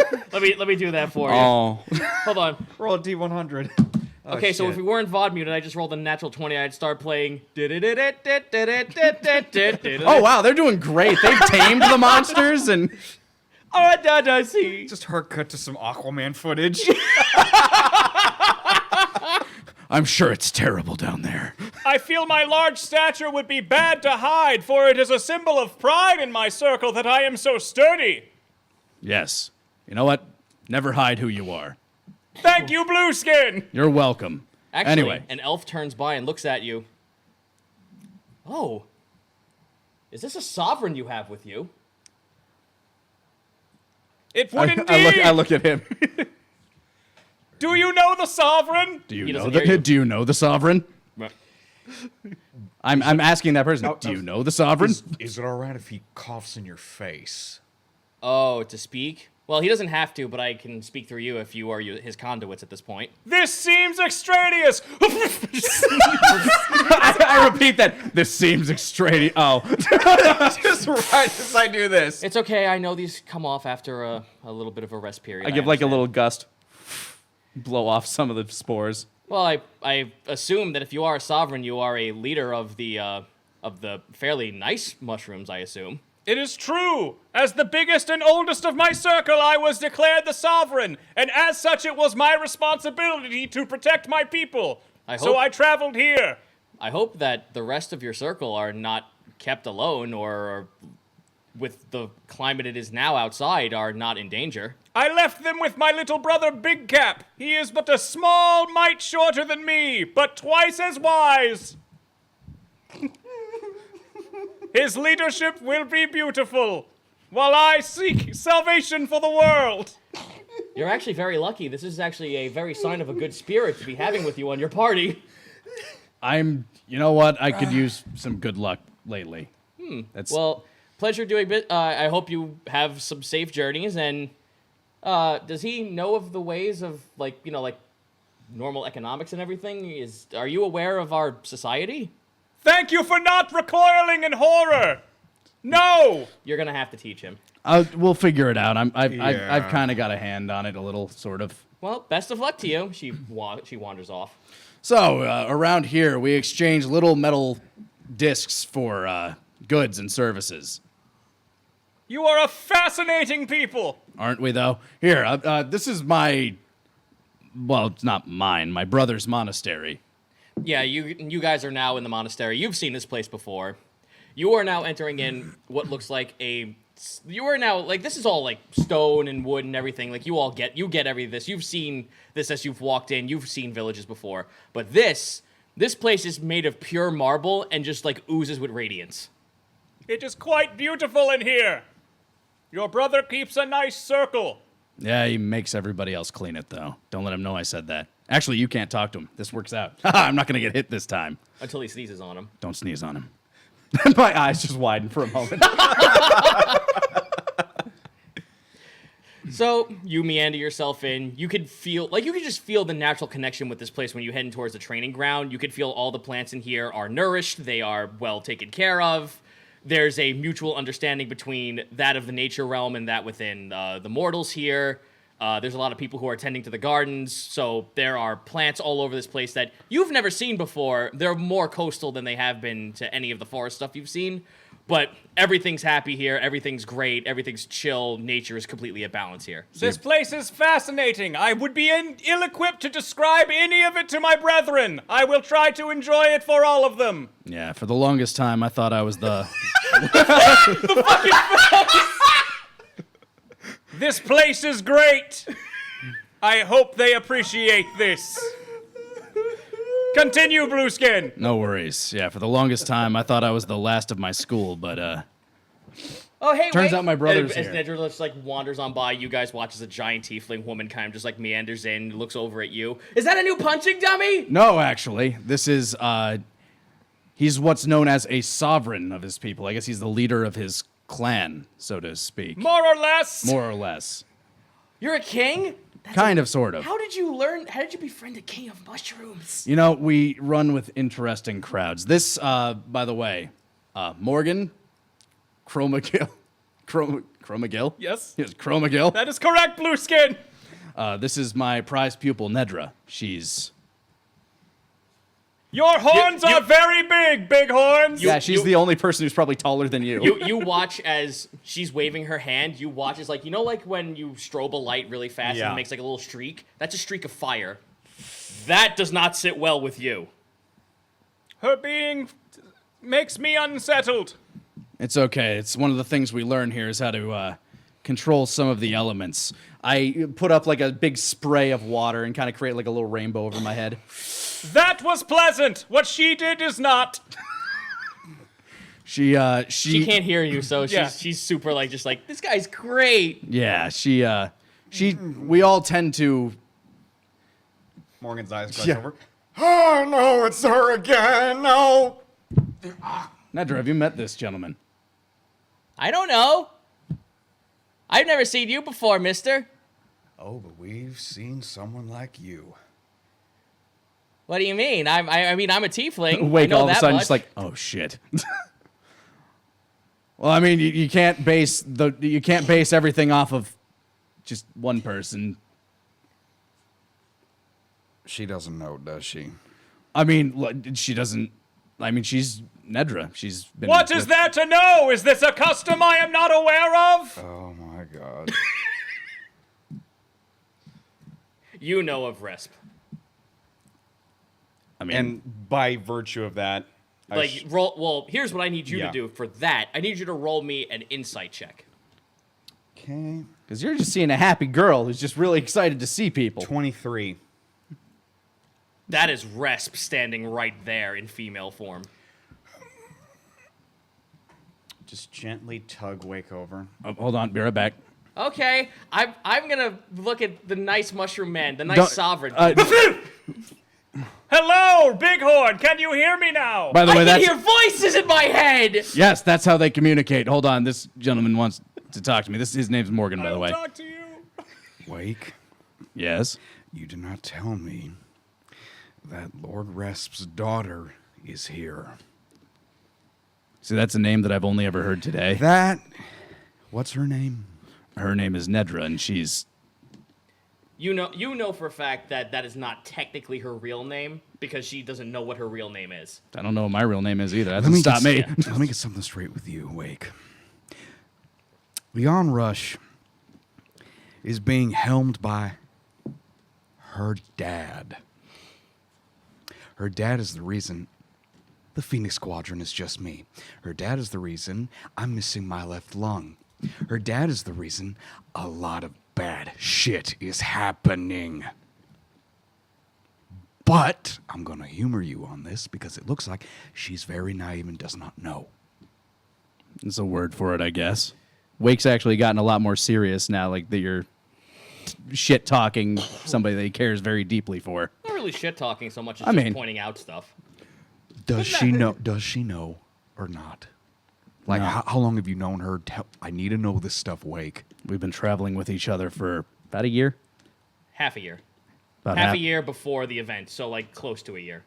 For almost a year now. She's been studying with me, learning to control her baser impulses. And you've been like, how much do you tell him pretty much everything that's happened from like chapter 1 and on? I'm probably not going to go that deep, but I'm going to let him know that when I met her, she was significantly more feral than she is now. With and she's, the Fine Day Boardwalk Company. yeah, I'm not going to, like... And since you've been working the tech desk for this whole fucking campaign, I was your chronicler, so yeah. So I don't need to tell you everything. You know. Yeah. I'm not going to divulge, like, every single bit of information. That's fair. Just the enough. fact, just the fact that she's really come into her own and she's a good, she's a good person. Just enough to bring him up to speed. I see. You can't blame everybody for what their father does. All I ask is that you keep an eye on her. You make sure she's okay. And she can't come with us. Kind of throwing me two different options here that neither one of those kind of balance out. You're talking to someone with 3 souls in one body, so you're going to have to be patient with me. She cannot come with us. Gods know what happens if father and daughter reunite, and all that hard work you have done is all for naught. I'm just giving you a warning because I like you. Again, you remind me of Elrin. It's the black eyes. Yeah. I don't look anything like him. Elrin, shut the fuck up. Oh. You haven't seen what I've seen on Ghast Isle, but I just want everything to get back to normal. I've seen my own fair share of horror. I'm sure you have. I'm just glad we're on the same page now. She's not going to like hearing this, but I'll break it to her. Because, yeah, I don't think she's ready for something like this right now. Thank you for understanding. I can tell you guys have grown close. She's like a sister or a daughter to me, I guess. I respect that. Sorry I snapped like that. Elrin's still kind of touchy. No, I figure, he was killed by... Yeah, Oh, and yeah, I am missing my left lung. you mentioned that. Yeah. So you guys go back. Yep. Yeah, what if what if Can I do some Chroma Gill and flavor thing Nedra have real been quick? doing Yes, there? go ahead. By all means. To explain another I better skill I stop have. drinking. Sure. Nedra seems to be nowhere to be found until Chroma just points, "You're right there!" And she comes out from behind something. Now she is somewhat glowing. With my power, I have made you visible to me no matter where you go within this room. I can sense you at all times. That's amazing! Oh, hello. You're back from your speaking. Yeah, glad you two are getting along. Where am I now? You guys hear like. You are right there. Roll a perception check with advantage. Well, with my skill, the Warden's fire, creatures within 30 feet are wreathed and glow, cannot hide, gain advantage, or they cannot hide, they cannot gain advantage on attack rolls, or become invisible until I use this skill again or fall unconscious. So you could I just know where they are Yep. within my She range. climbed radius. up. She climbed up a tree. You're up there on that tree. That's right. All right, you guys have some fun. I need to go speak to my brother real quick. Is this fun? It sure looks like it. Then I shall continue. Sheldon's there. Like the lesson's over, and he's just meandering around at this point. He like notices you and notices that you have a giant fucking mushroom with you. Hey, Sheldon. I might have to leave for a bit. Oh, you finally found employment then. Not exactly. Oh, then pray tell, what is this? What is your? Oh, by the way, I do apologize. I am Sheldon Rockspine. Morgan Strong. It's a pleasure to meet you. Chromagill, you shall be thick back. That's Chroma Gill. He's I can understand him.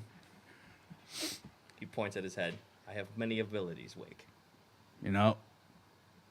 He thinks back to the quip he made.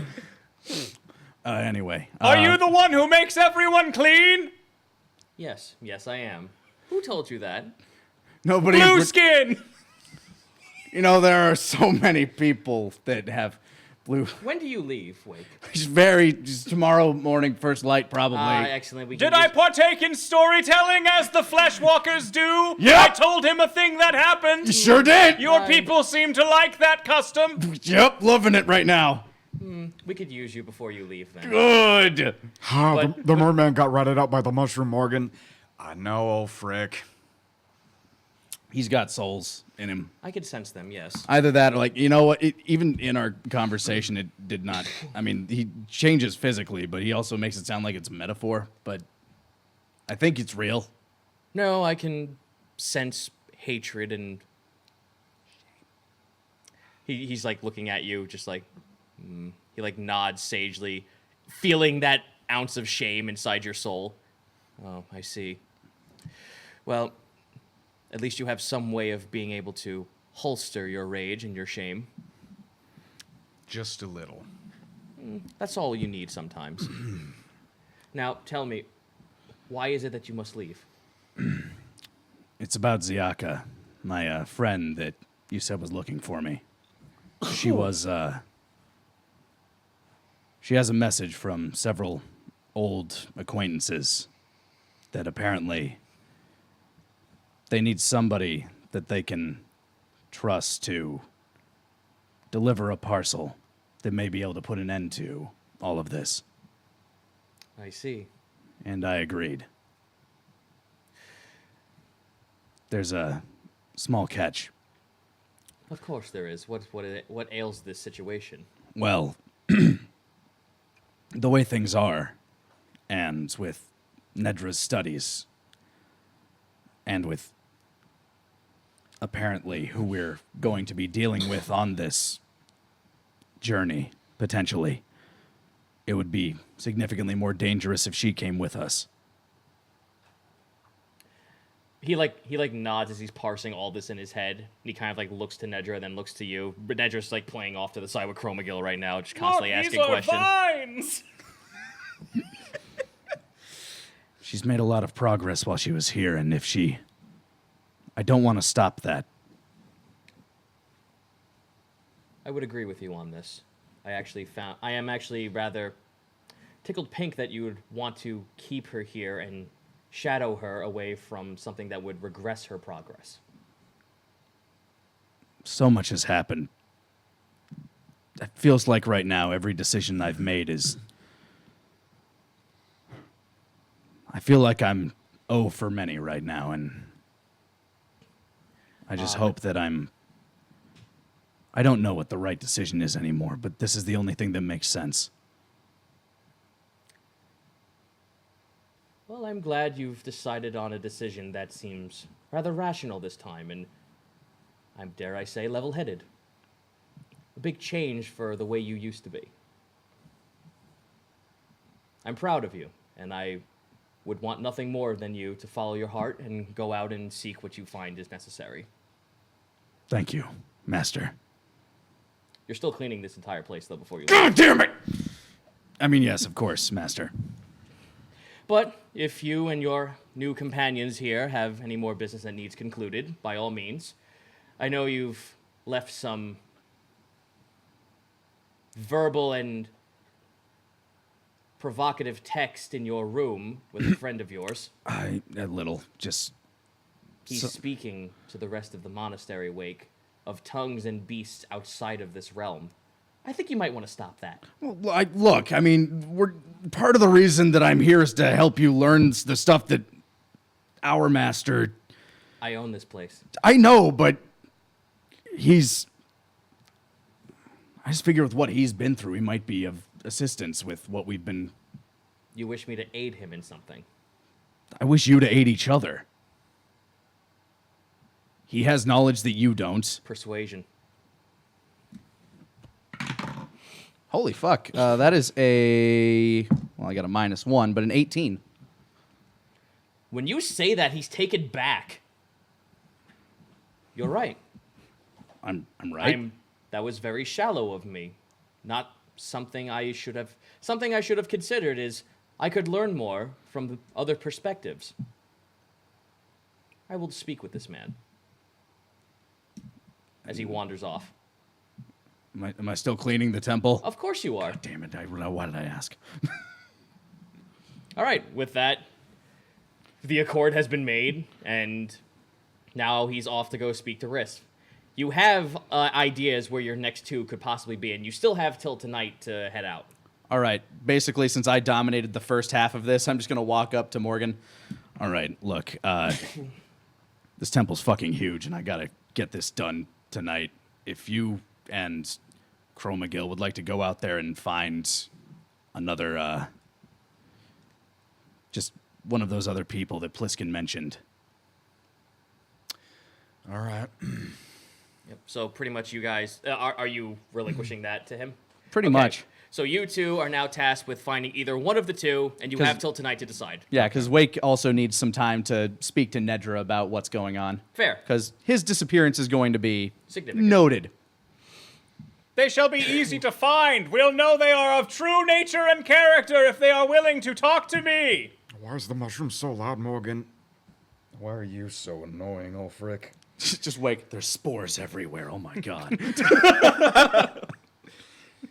Hello, would you like to speak with me as well? My bonsai tree! My bonsai tree's covered in mushrooms! Leave the property, please! Wake's just walking around with like a rag pushing on the floor, he's just constantly dumping water into it with his power. All right, come on. Let's go. We gotta go. We have a job to Onward! All right, so where are you going to go look first? do. Okay. I think we'll probably start back near the guild hall at Square One just to kind of Okay. get our bearings. Well, you guys are at the guild hall. You know this place fairly well. You've worked here before. People are like knowledgeable of you. They like wave you off like, "Oh, you're back. How are you going to take another mission? Are you here to just chat? What's going on?" They want to like know how you're doing, and then you walk in with this guy just like, "Whoa, is this a new initiative?" He's just waving at people, not exactly sneezing on them yet, just trying to be personable, but not. Yeah, let's just say he's a new recruit for a new gig I picked Everyone up. seems upset when I speak to them, so I will Not wait here. until I am bid. Oh no, not here. Everyone's just like, "Oh, rad." Like some people are actually knowledgeable, like super knowledgeable of what you are. Like, "Oh, Mike, that's fucking weird. We've never seen one of those before." Kind of just points at his at his mushroom top, like, which in his way is asking if it's okay if he spores them. Who wants to talk to the Mushroom Man? There's a couple of like academics that are just sitting there, just like, "Hell, that sounds cool." Very well! Hold your breath. Just 30-foot radius, this whole room covered. Hello! You see a dwarf sitting there. My ale's covered in mushrooms. Well, Don't now you have worry, mushroom you can soup. still drink it. You might feel a little strange in the morning, though. Hello! All right, so people in this room can understand Yeah, you. they can now understand me. So, we're looking for a couple of individuals that have been roaming around. You're actually speaking to Polify at this point. Does he know who Polify is? He's been around the guild for a while, so Okay. she knows him. Polify has been sitting there talking to you this whole time, just like she's been out of character. She's been taking on a lot of jobs for like a mail service, so she's been going from South Zealous to back here for correspondences with the Navy. She takes on small jobs here and there, but not like really huge big ones. She has gotten a little bit more proficient with like sniper rifling, so for the sake of a class, if I was to give her one, she's a gunslinger. Hey, Polify, how's it going? Well, nothing much. She like sees the mushroom man. She's just like, huh. I shall call you Littlebeak. That's how they identify things. I'm Where- Redcoat. What forest did you go into to pull this guy out? Oddly enough, He did not enter any forest. I came to town of my own accord. I am here to seek adventurers to help us on a journey. Thank God I did not give him the information. Yeah. Yeah. So Well, Nature is out of balance. I hope he knows how to do the paperwork. I'll I'll take care of it. All right. You know how much Pontus is a real stickler about that paperwork. If I had a silver piece every time he was on my ass about the paperwork. This one's super off the books. She's gonna incite you. Are you gonna hide the fact that you're trying to keep this off books, or? No.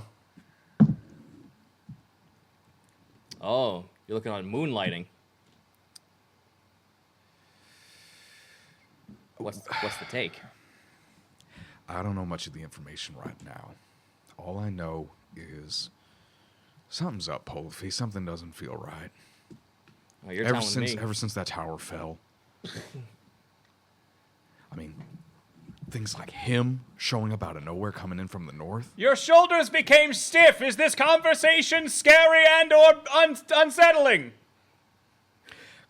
Hey, buddy, why don't you go introduce yourself to some of the other guild members? That sounds very fun. Stomps away. Yeah. Anywho, a merfolk came to me with a job. Red hair, blue skin. Black eyes? Yeah, I know who he is. Yeah. I don't know all the details, but we're one pair of hands short. It's gonna be a hell of a trek, Polify. Well, you trying to still keep this off the books, or are you willing to compensate for that? Polify, you've known me for how long? About a couple of months now. I just want all this to stop. I want Elrin and Ulfric to go move on. I want everything to go back to normal. And Joe's not going to help you with that. He wants you to No. work that out himself. I know. All right, well, I got names. Okay. I got 2 names. One, if you don't mind being a little yuppie, she might be very useful. Although I'm not too sure about your plant friend. I don't know if she knows the physiology of mushrooms. Just go over and just cut to him just standing tall and proud. My good friend Spotted Stem once told me of a great song your people sing.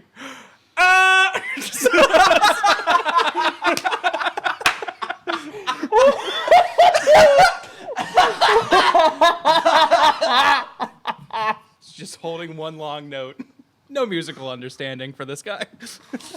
I'm just picturing just some of the people who can't hear him. It's just the flesh of his mushroom skin just undulating.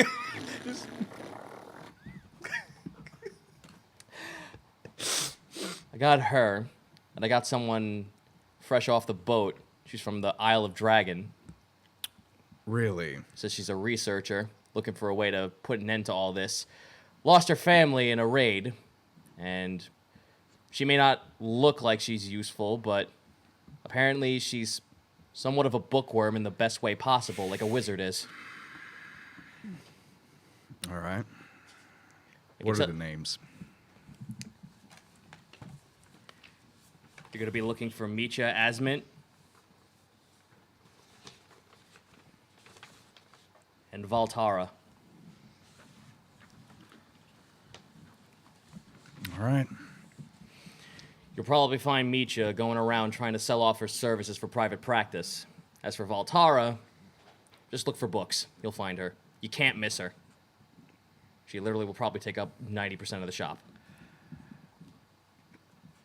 I guess I'll go to the bookshop first. All right. Well, there's Chromagill. Hey. And that is when I learned how to. Oh, hello. You want to go on a trip? Is that not what we are doing right now? Do you want to go somewhere different? I always like to travel. We're going to go to a place that us fleshwalkers call a bookstore. I know what that is. No need to patronize me. It's where you put all your papers that you take from the forest and use to tell each other things you could use your mouth with. Oh, fuck! I know it well. Come on, Morgan, let me kill him. Shut up, Elrin. I would very much like to see one, though. I've only heard stories. Quite ironic, is it not? Oh, this character's a fucking gem. A fucking 14-karat diamond. Let's go. Sure. All right. I have no good quip for that one. All right, so you guys find a bookstore. There's a bunch of you walk in and there's a bunch of noise, like a lot of rustling, and you almost like watch as like some of the shelves are actually shifting, like physically. Oh, that's not safe. One of the shopkeepers is like sitting behind there, just like, I'm trying really hard to ask her nicely, but I'm. Oh, hello, sirs. How can I? Is this a bookstore, Redcoat? Yes. How may I help you? We're just browsing. I am going to observe these books. He just walks over Just looks to and it. stares at a bookshelf. Just walks to a shelf and starts touching it. I don't get it. Give me just a second. Chromagill. Watch. Gently pull out a book and I open it. He pulls up a picture book of the Hungry Caterpillar.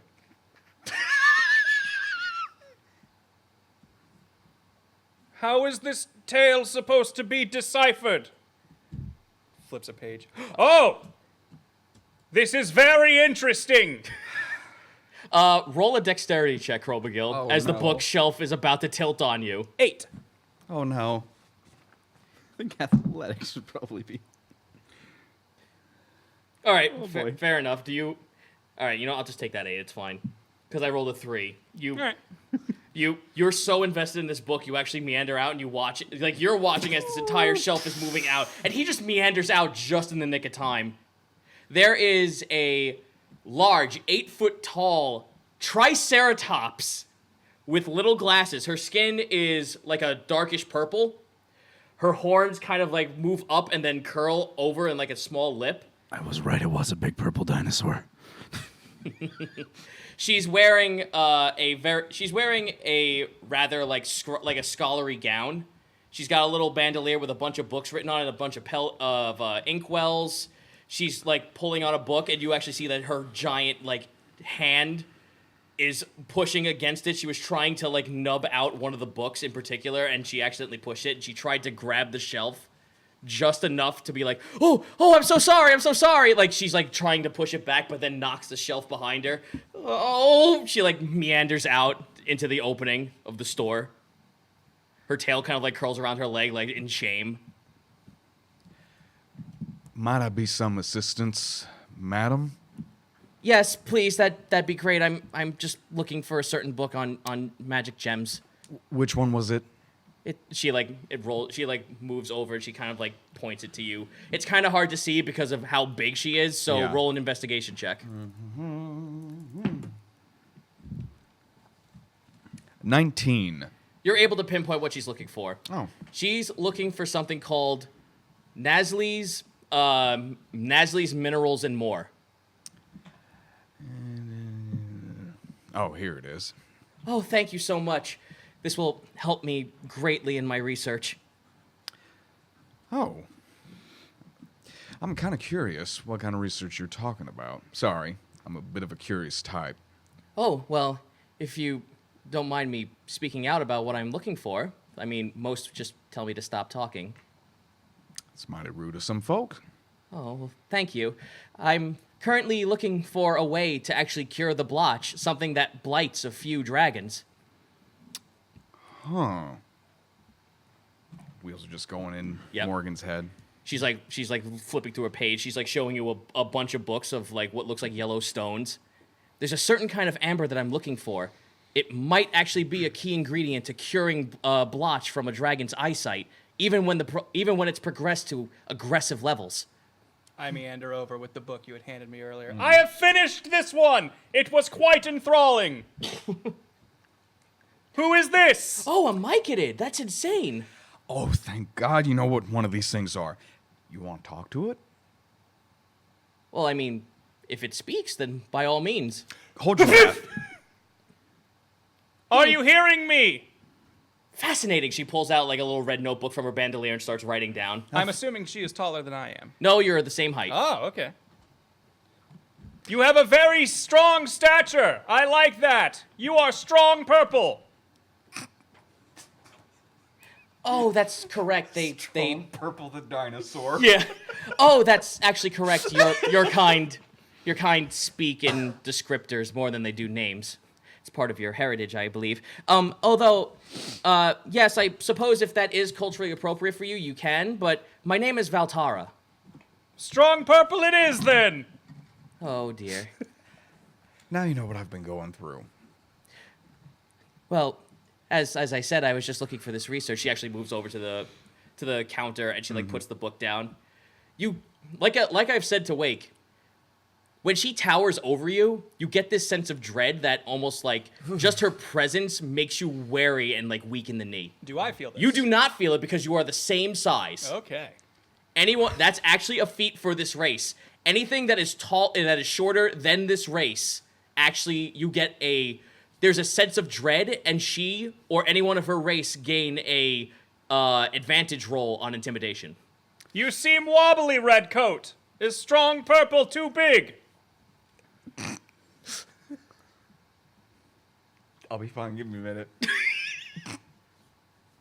I'm fine, Chromagill. Just a little woozy. She like reaches into her pocket and pulls out not a regular coin. She actually pulls out what looks like a cut whole coin in the middle. It is made of gold and it has laces of rubies inside of it. And she places it down on the counter. The shopkeep just takes it instantly. Enjoy your book, ma'am. I nudge him. She bought that. That was money. Yes. I understand your customs now. Oh, well, that's very, very strange for, well, depending on your height, you might not be a sovereign, would you? I am, in fact, a sovereign, or at least I was. Sovereigns rarely leave their circle, but I felt I had to. And for what purpose? Balance has been sent askew by some sort of strange outsiding force, and I was hoping that you fleshwalkers might have a means to stop it. I mean, I'm researching that as well, if you mean the fiends that came from Ghast Isle. You see her face kind of like sulk a little bit. Judging by your demeanor, that is exactly to whom I am referencing. You and a few others are like-minded in that regard. She like kind of like hugs the book to her chest.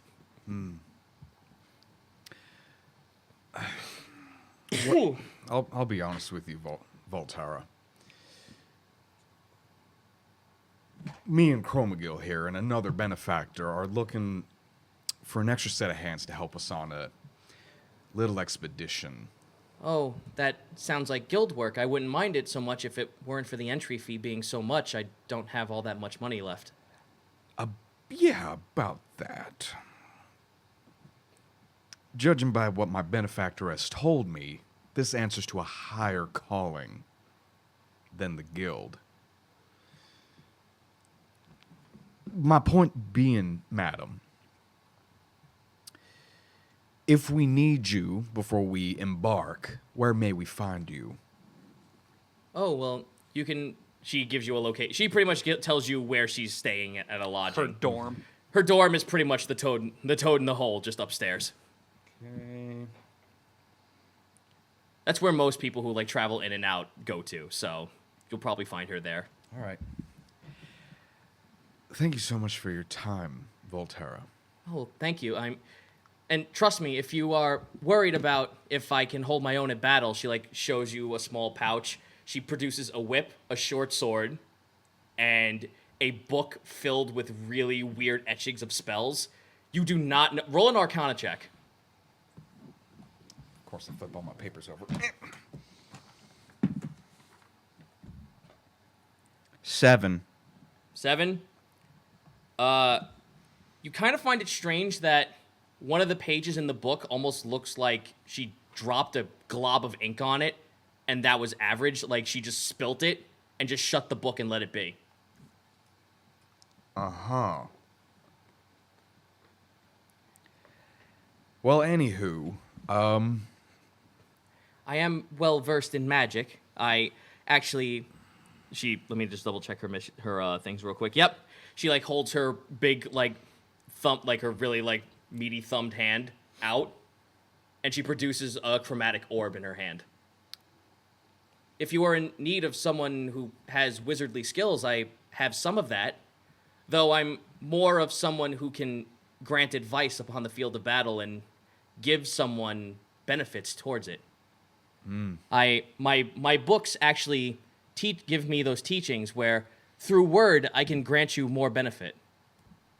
She is a page master. A page master librarian. Culkin? Fuck yeah. That is the archetype of her class. She is a page master librarian, which is the class. Macaulay Culkin. Huh. You remind me of someone in our squadron. Thanks again for your time. Well, I Voltaire. imagine your friend in your squadron's not an 8-foot tall triceratops. No, but they were wise. I guess, to put it nicely, I believe your kind would know us as behemoths. In the You field- are very big and purple. Oh, Crow-McGill, you fucking... She ray of sunshine. She laughs at that. He's God grants our Groot. I Yeah. love it. Yeah, no, she's giggling at him. She likes this. She's cool with him. I'm not going to hold up any more of your time, Volterra. Thank you so much. And hopefully things will get better. Well, if you would like my services, you can find me at the Toad in the Hole. She returns back to her studies. That leaves you with finding one more person. Yep. Okay. She was big and strong. That seems useful. And Yeah. I'm not saying that because I am also big and strong. No, of course I am you're the not. sovereign here. This town Me! ain't big enough for the two of us. Our circle would be quite blessed indeed were it to have two sovereigns. God damn it. Okay. We leave the bookstore. We start looking for Micha. All right. Redcoat, it dawns on me. If I am to be around your culture, I should perhaps embrace its customs. I shall try to remember your name. Morgan. There you go, Crow McGill. I apologize for future offenses when I call you Redcoat. It's a learning process, Crow McGill. It's Crow McGill, all right. you feel something break off your body. Something is amiss. You turn around and there is what looks like a nun, but like, you know, like the nun kind of hood? Habit. Yes, a habit. There is a woman in a habit and a really, really elegant and noble looking cloak plucking the mushrooms off you. Does that hurt you? No, but After a while it will, but not right now. not yet. But I would have preferred to be asked. Kind of just like, he doesn't sneeze on her yet or do anything really harmful, but just kind of just brushes her like, hey. Oh, you Go like ahead. brushes her? You like watch as she like slaps your hand away, just like as you Sneezes on her. as you watch immediately. as a black and white and silver paw kind of just like slaps your hand away. Sneezes on her after being pushed away. She watches her ears pull back from her habit. Ah! I apologize if this is rude, but this is new to me. Please do not take my mushrooms without asking. She like grabs at her ears and feels the mushrooms. This is new to me as well, sir. I just tilt my head. I have given you spores which let you communicate with me. Salutations! My name is Crow McGill. Judging by the sound of your voice, I can hear in my head. She's nonplussed about this, by the way, as she's looking through her notes. It looks like a giant book that says, what languages do you guys know? I know Common, Undercommon, and Sylvan. Well, Morgan only knows common. All right. You can see on Sylvan. You can read Sylvan. The book says psychiatrics. It seems you are studying psychiatrics. Oh, I suppose you can read that, yes. Well, I suppose, I I am not very knowledgeable on the topic. However, I am sure we could find experts. You should really use a more common language. She just looks at you. Your mushroom friend is an odd study. Is he available for consultation? I am seeking a way to restore balance to nature. If you have a means with which to do so, you may counsel with me. Aw, that sounds adorable. I was just taking some of his mushrooms. I actually thought he was just someone's ent of some creatures. Your ent. I wouldn't be surprised. There are many people around here who are quite knowledgeable in nature. By the way, I merely just wish to obtain some of the mushrooms from his body because I believe that in a couple of case studies I've been working on, I could use some of the mushrooms to create narcotics. You will find these mushrooms much more to your liking. Oh, thank you very Extends- much. She extends an grabs it and she starts like looking at it. Yeah, Be careful not to consume those yourself. Oh no, it's not for me. It's for my patients, actually. She pulls out a needle and actually injects it and takes the fluid from the inside.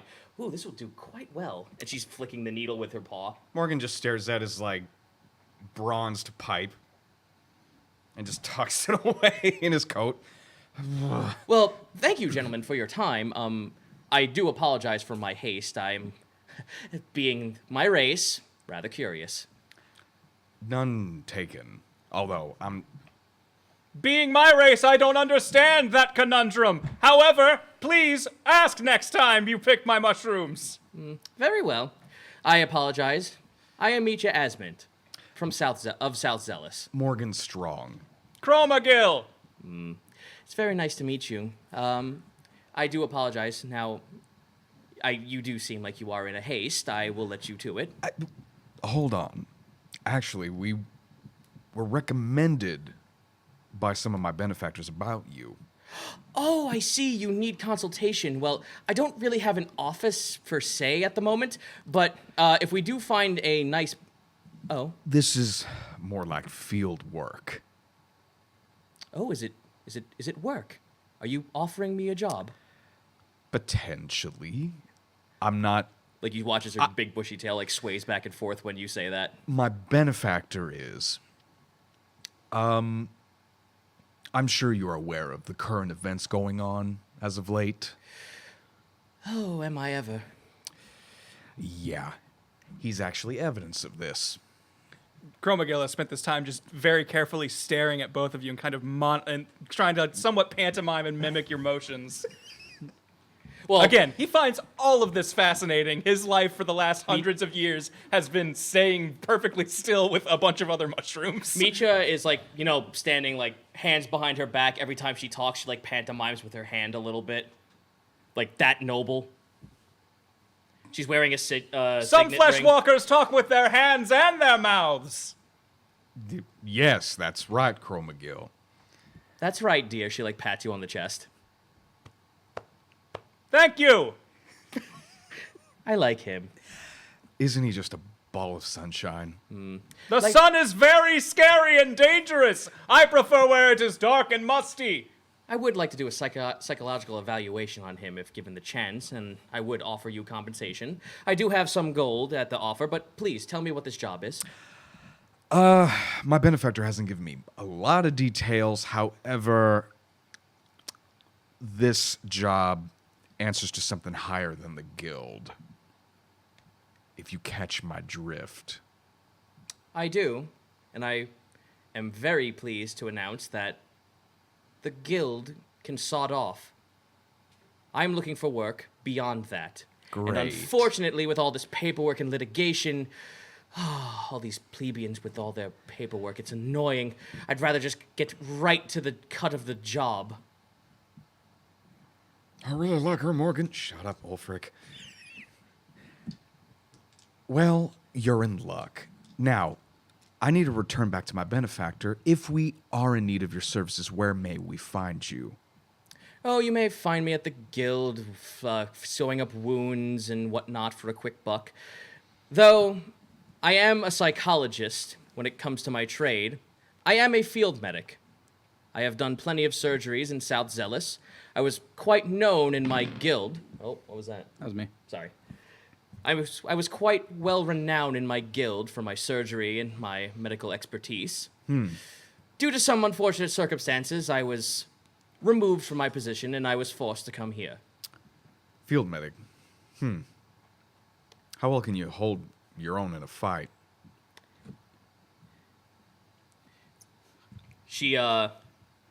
She holds up a small blood bag from out of her purse.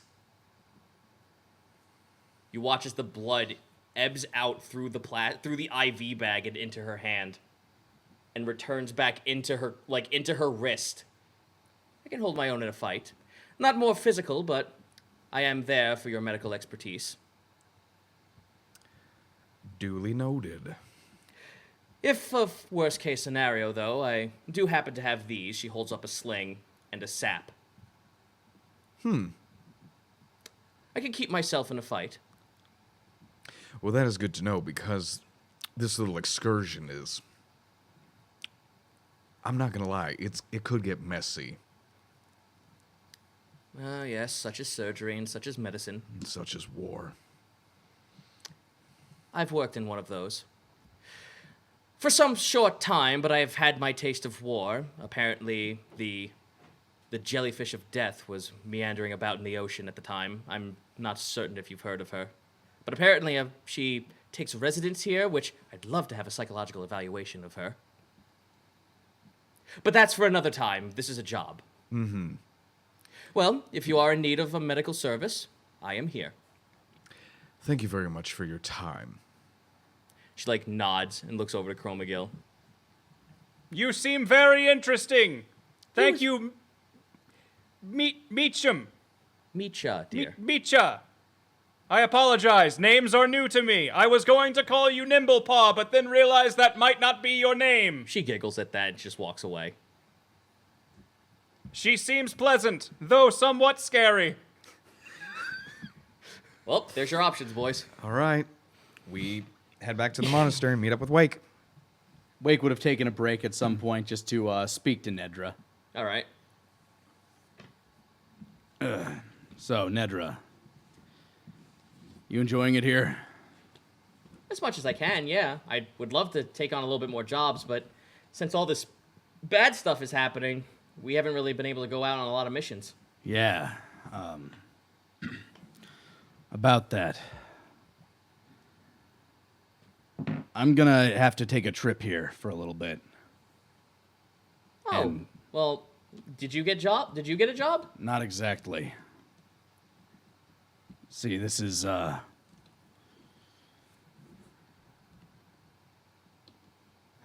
is something that's whatever's going on out there in the world. I just have to deliver something real quick. But then I'll be right back. This is Oh, well, how long is quick? Because if you're going out for a really long time, then quick shouldn't be the word, should it? Or am I getting my vocabulary wrong again? No, you're right. I'm honestly not sure how long it'll take.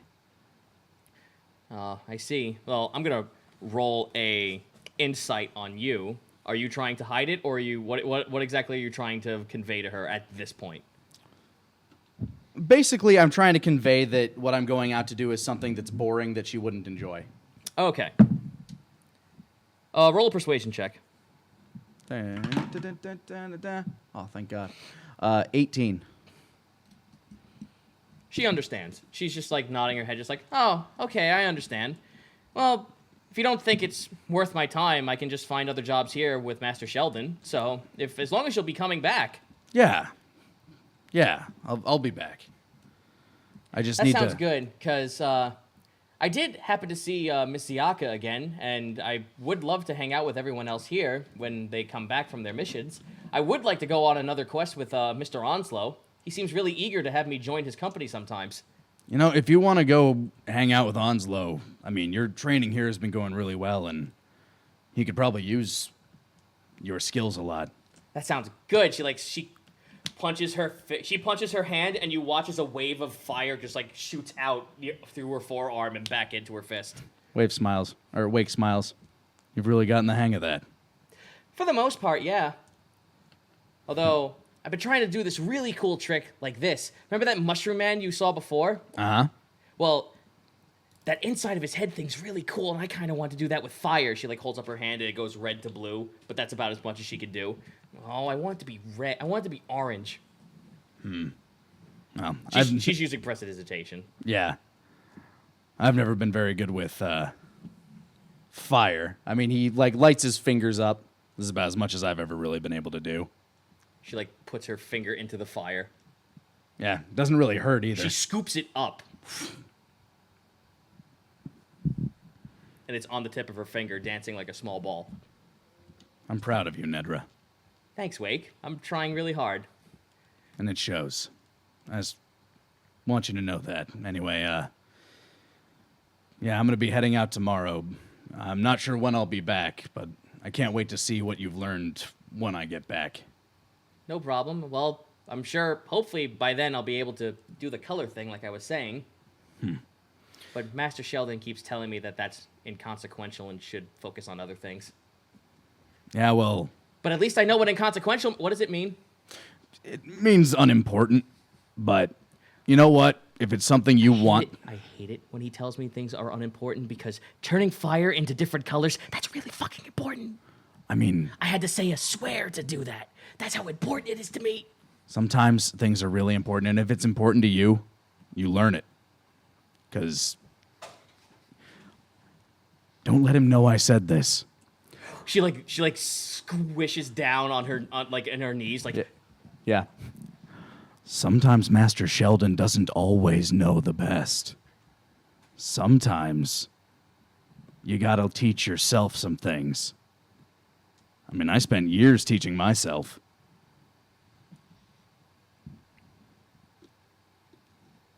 Please don't tell him I said that. She moves her hand down, and you see a giant fucking chaotic grin on her face. Wake smiles back with his toothy grin. Anyway, I gotta go get packed for this. Okay, I'm gonna go say hi to Mr. Pliskin.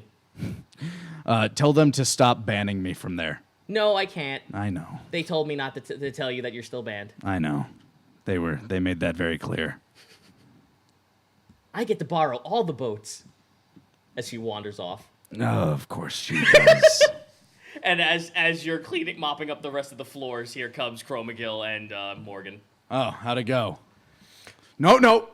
I can still. I think. Oh, that's right. You have not slept. The sun has not dropped. We can not still entirely. communicate. It's still dropping, but we're all right.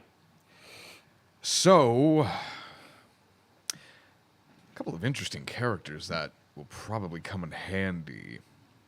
By the way, gentlemen, since you guys did check out those sheets, in here anyway, not on stream, because I'm not going to show stats on stream, here are their character sheets to observe. Okay.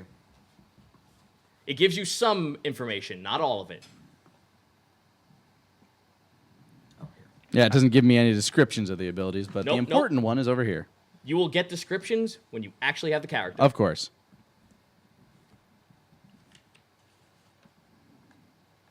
Interesting. Ooh, check that out. I like the name of that spell. Yep. You're welcome to say it out loud, because this is just meta at this point. Yeah, I was Was it looking at. Bixby's blistering barnacle? What Yes. is that? You will have to hire her to You know, find out. Fair point. Yep. Let's see. All right, they both look like they have some healing capability.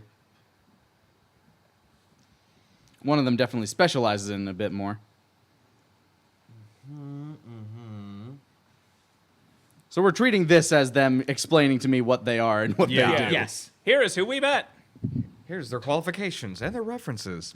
Out of the gate, Chromagill is going to say, Strong Purple seemed very fascinating. I would very much like to travel with her. She is tall.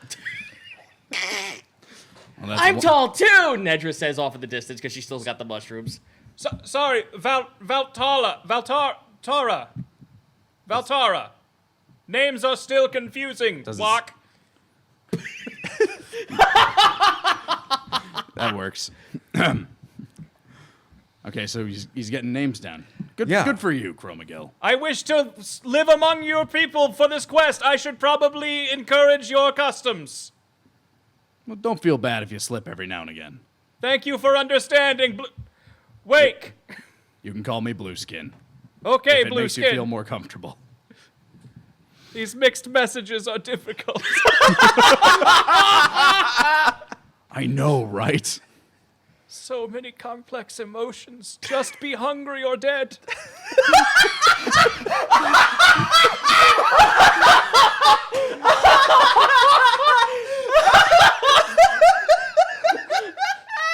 He's a simple man with simple desires. Oh my fucking god, that was amazing! Holy shit! Somebody clip that. That's Please a clip, clip that. ladies and That's a gentlemen. clip. That's a fucking clip. I'm as true neutral as you're going to find. So, Okay. of the two, who do you think would be most suited for running into any danger? You two, roll me a quick insight check real quick. All right, hold on. I got. Oh fuck. It's a nat 1 on me. Chromagill's part of the crew. There we go. 18. 18. You sense that Valtara has a lot more of a stake at this. Like, she feels way more beholden to the idea that this is to stop whoever's doing this. Whereas Micha is more kind of treating this like it's a professional job for a personal gain. So she's not as invested to slay the big bad like everyone else is in this party, whereas Valtara is. Well, if that's the case, then honestly, I think that that's the only real option. I agree. I like strong Valtara. I like strong purple too. Nods in solemn understanding. All right, cool. Well, I just actually looked at the time. We're actually at 8 o'clock, Hey. so I feel like this, of all times, could be a perfect place to stop the session. Works for me. Valtara will now be joining your company. So as your we fourth will member. Yeah, we will find them and speak to Ziaka next time at the table. I'd like to say before we go, but I don't think we took the time to actually do the fan art thing because we wanted to set all this up. Yeah, Yeah. Unfortunately, Lot there of were new stuff. There were a Yeah. lot of moving parts for this, so I don't think we have the fan art stuff ready. Unfortunately. Yeah, That fan and- art's kind of like a little bit of a setback on this one. Yeah, that and like, just as a little happy note, Kai, like the reason I wasn't in here setting up the fan art, Kaiser Taka and I are scripting things. So there you go. Yeah, everybody's happy to hear that one. Spittin' Rittens. Spitting Rittens, done written them spittins, spitting out kittens. I don't know. Yeah. So now I get to show the chat on Discord the Sarin, which is pretty neat. Oh, the Yeah. new class. The new Yeah, race. don't forget to check out the Discord after this, whether you're watching from home on YouTube or whether you're watching this live. Zito'll be posting that stuff so you can take a look at all the crazy new shit that he's found to throw in here, and we'll be getting new stat cards up and things like that, so everybody know exactly what's been changing. Yep. Next time at the table. Later, Wonders.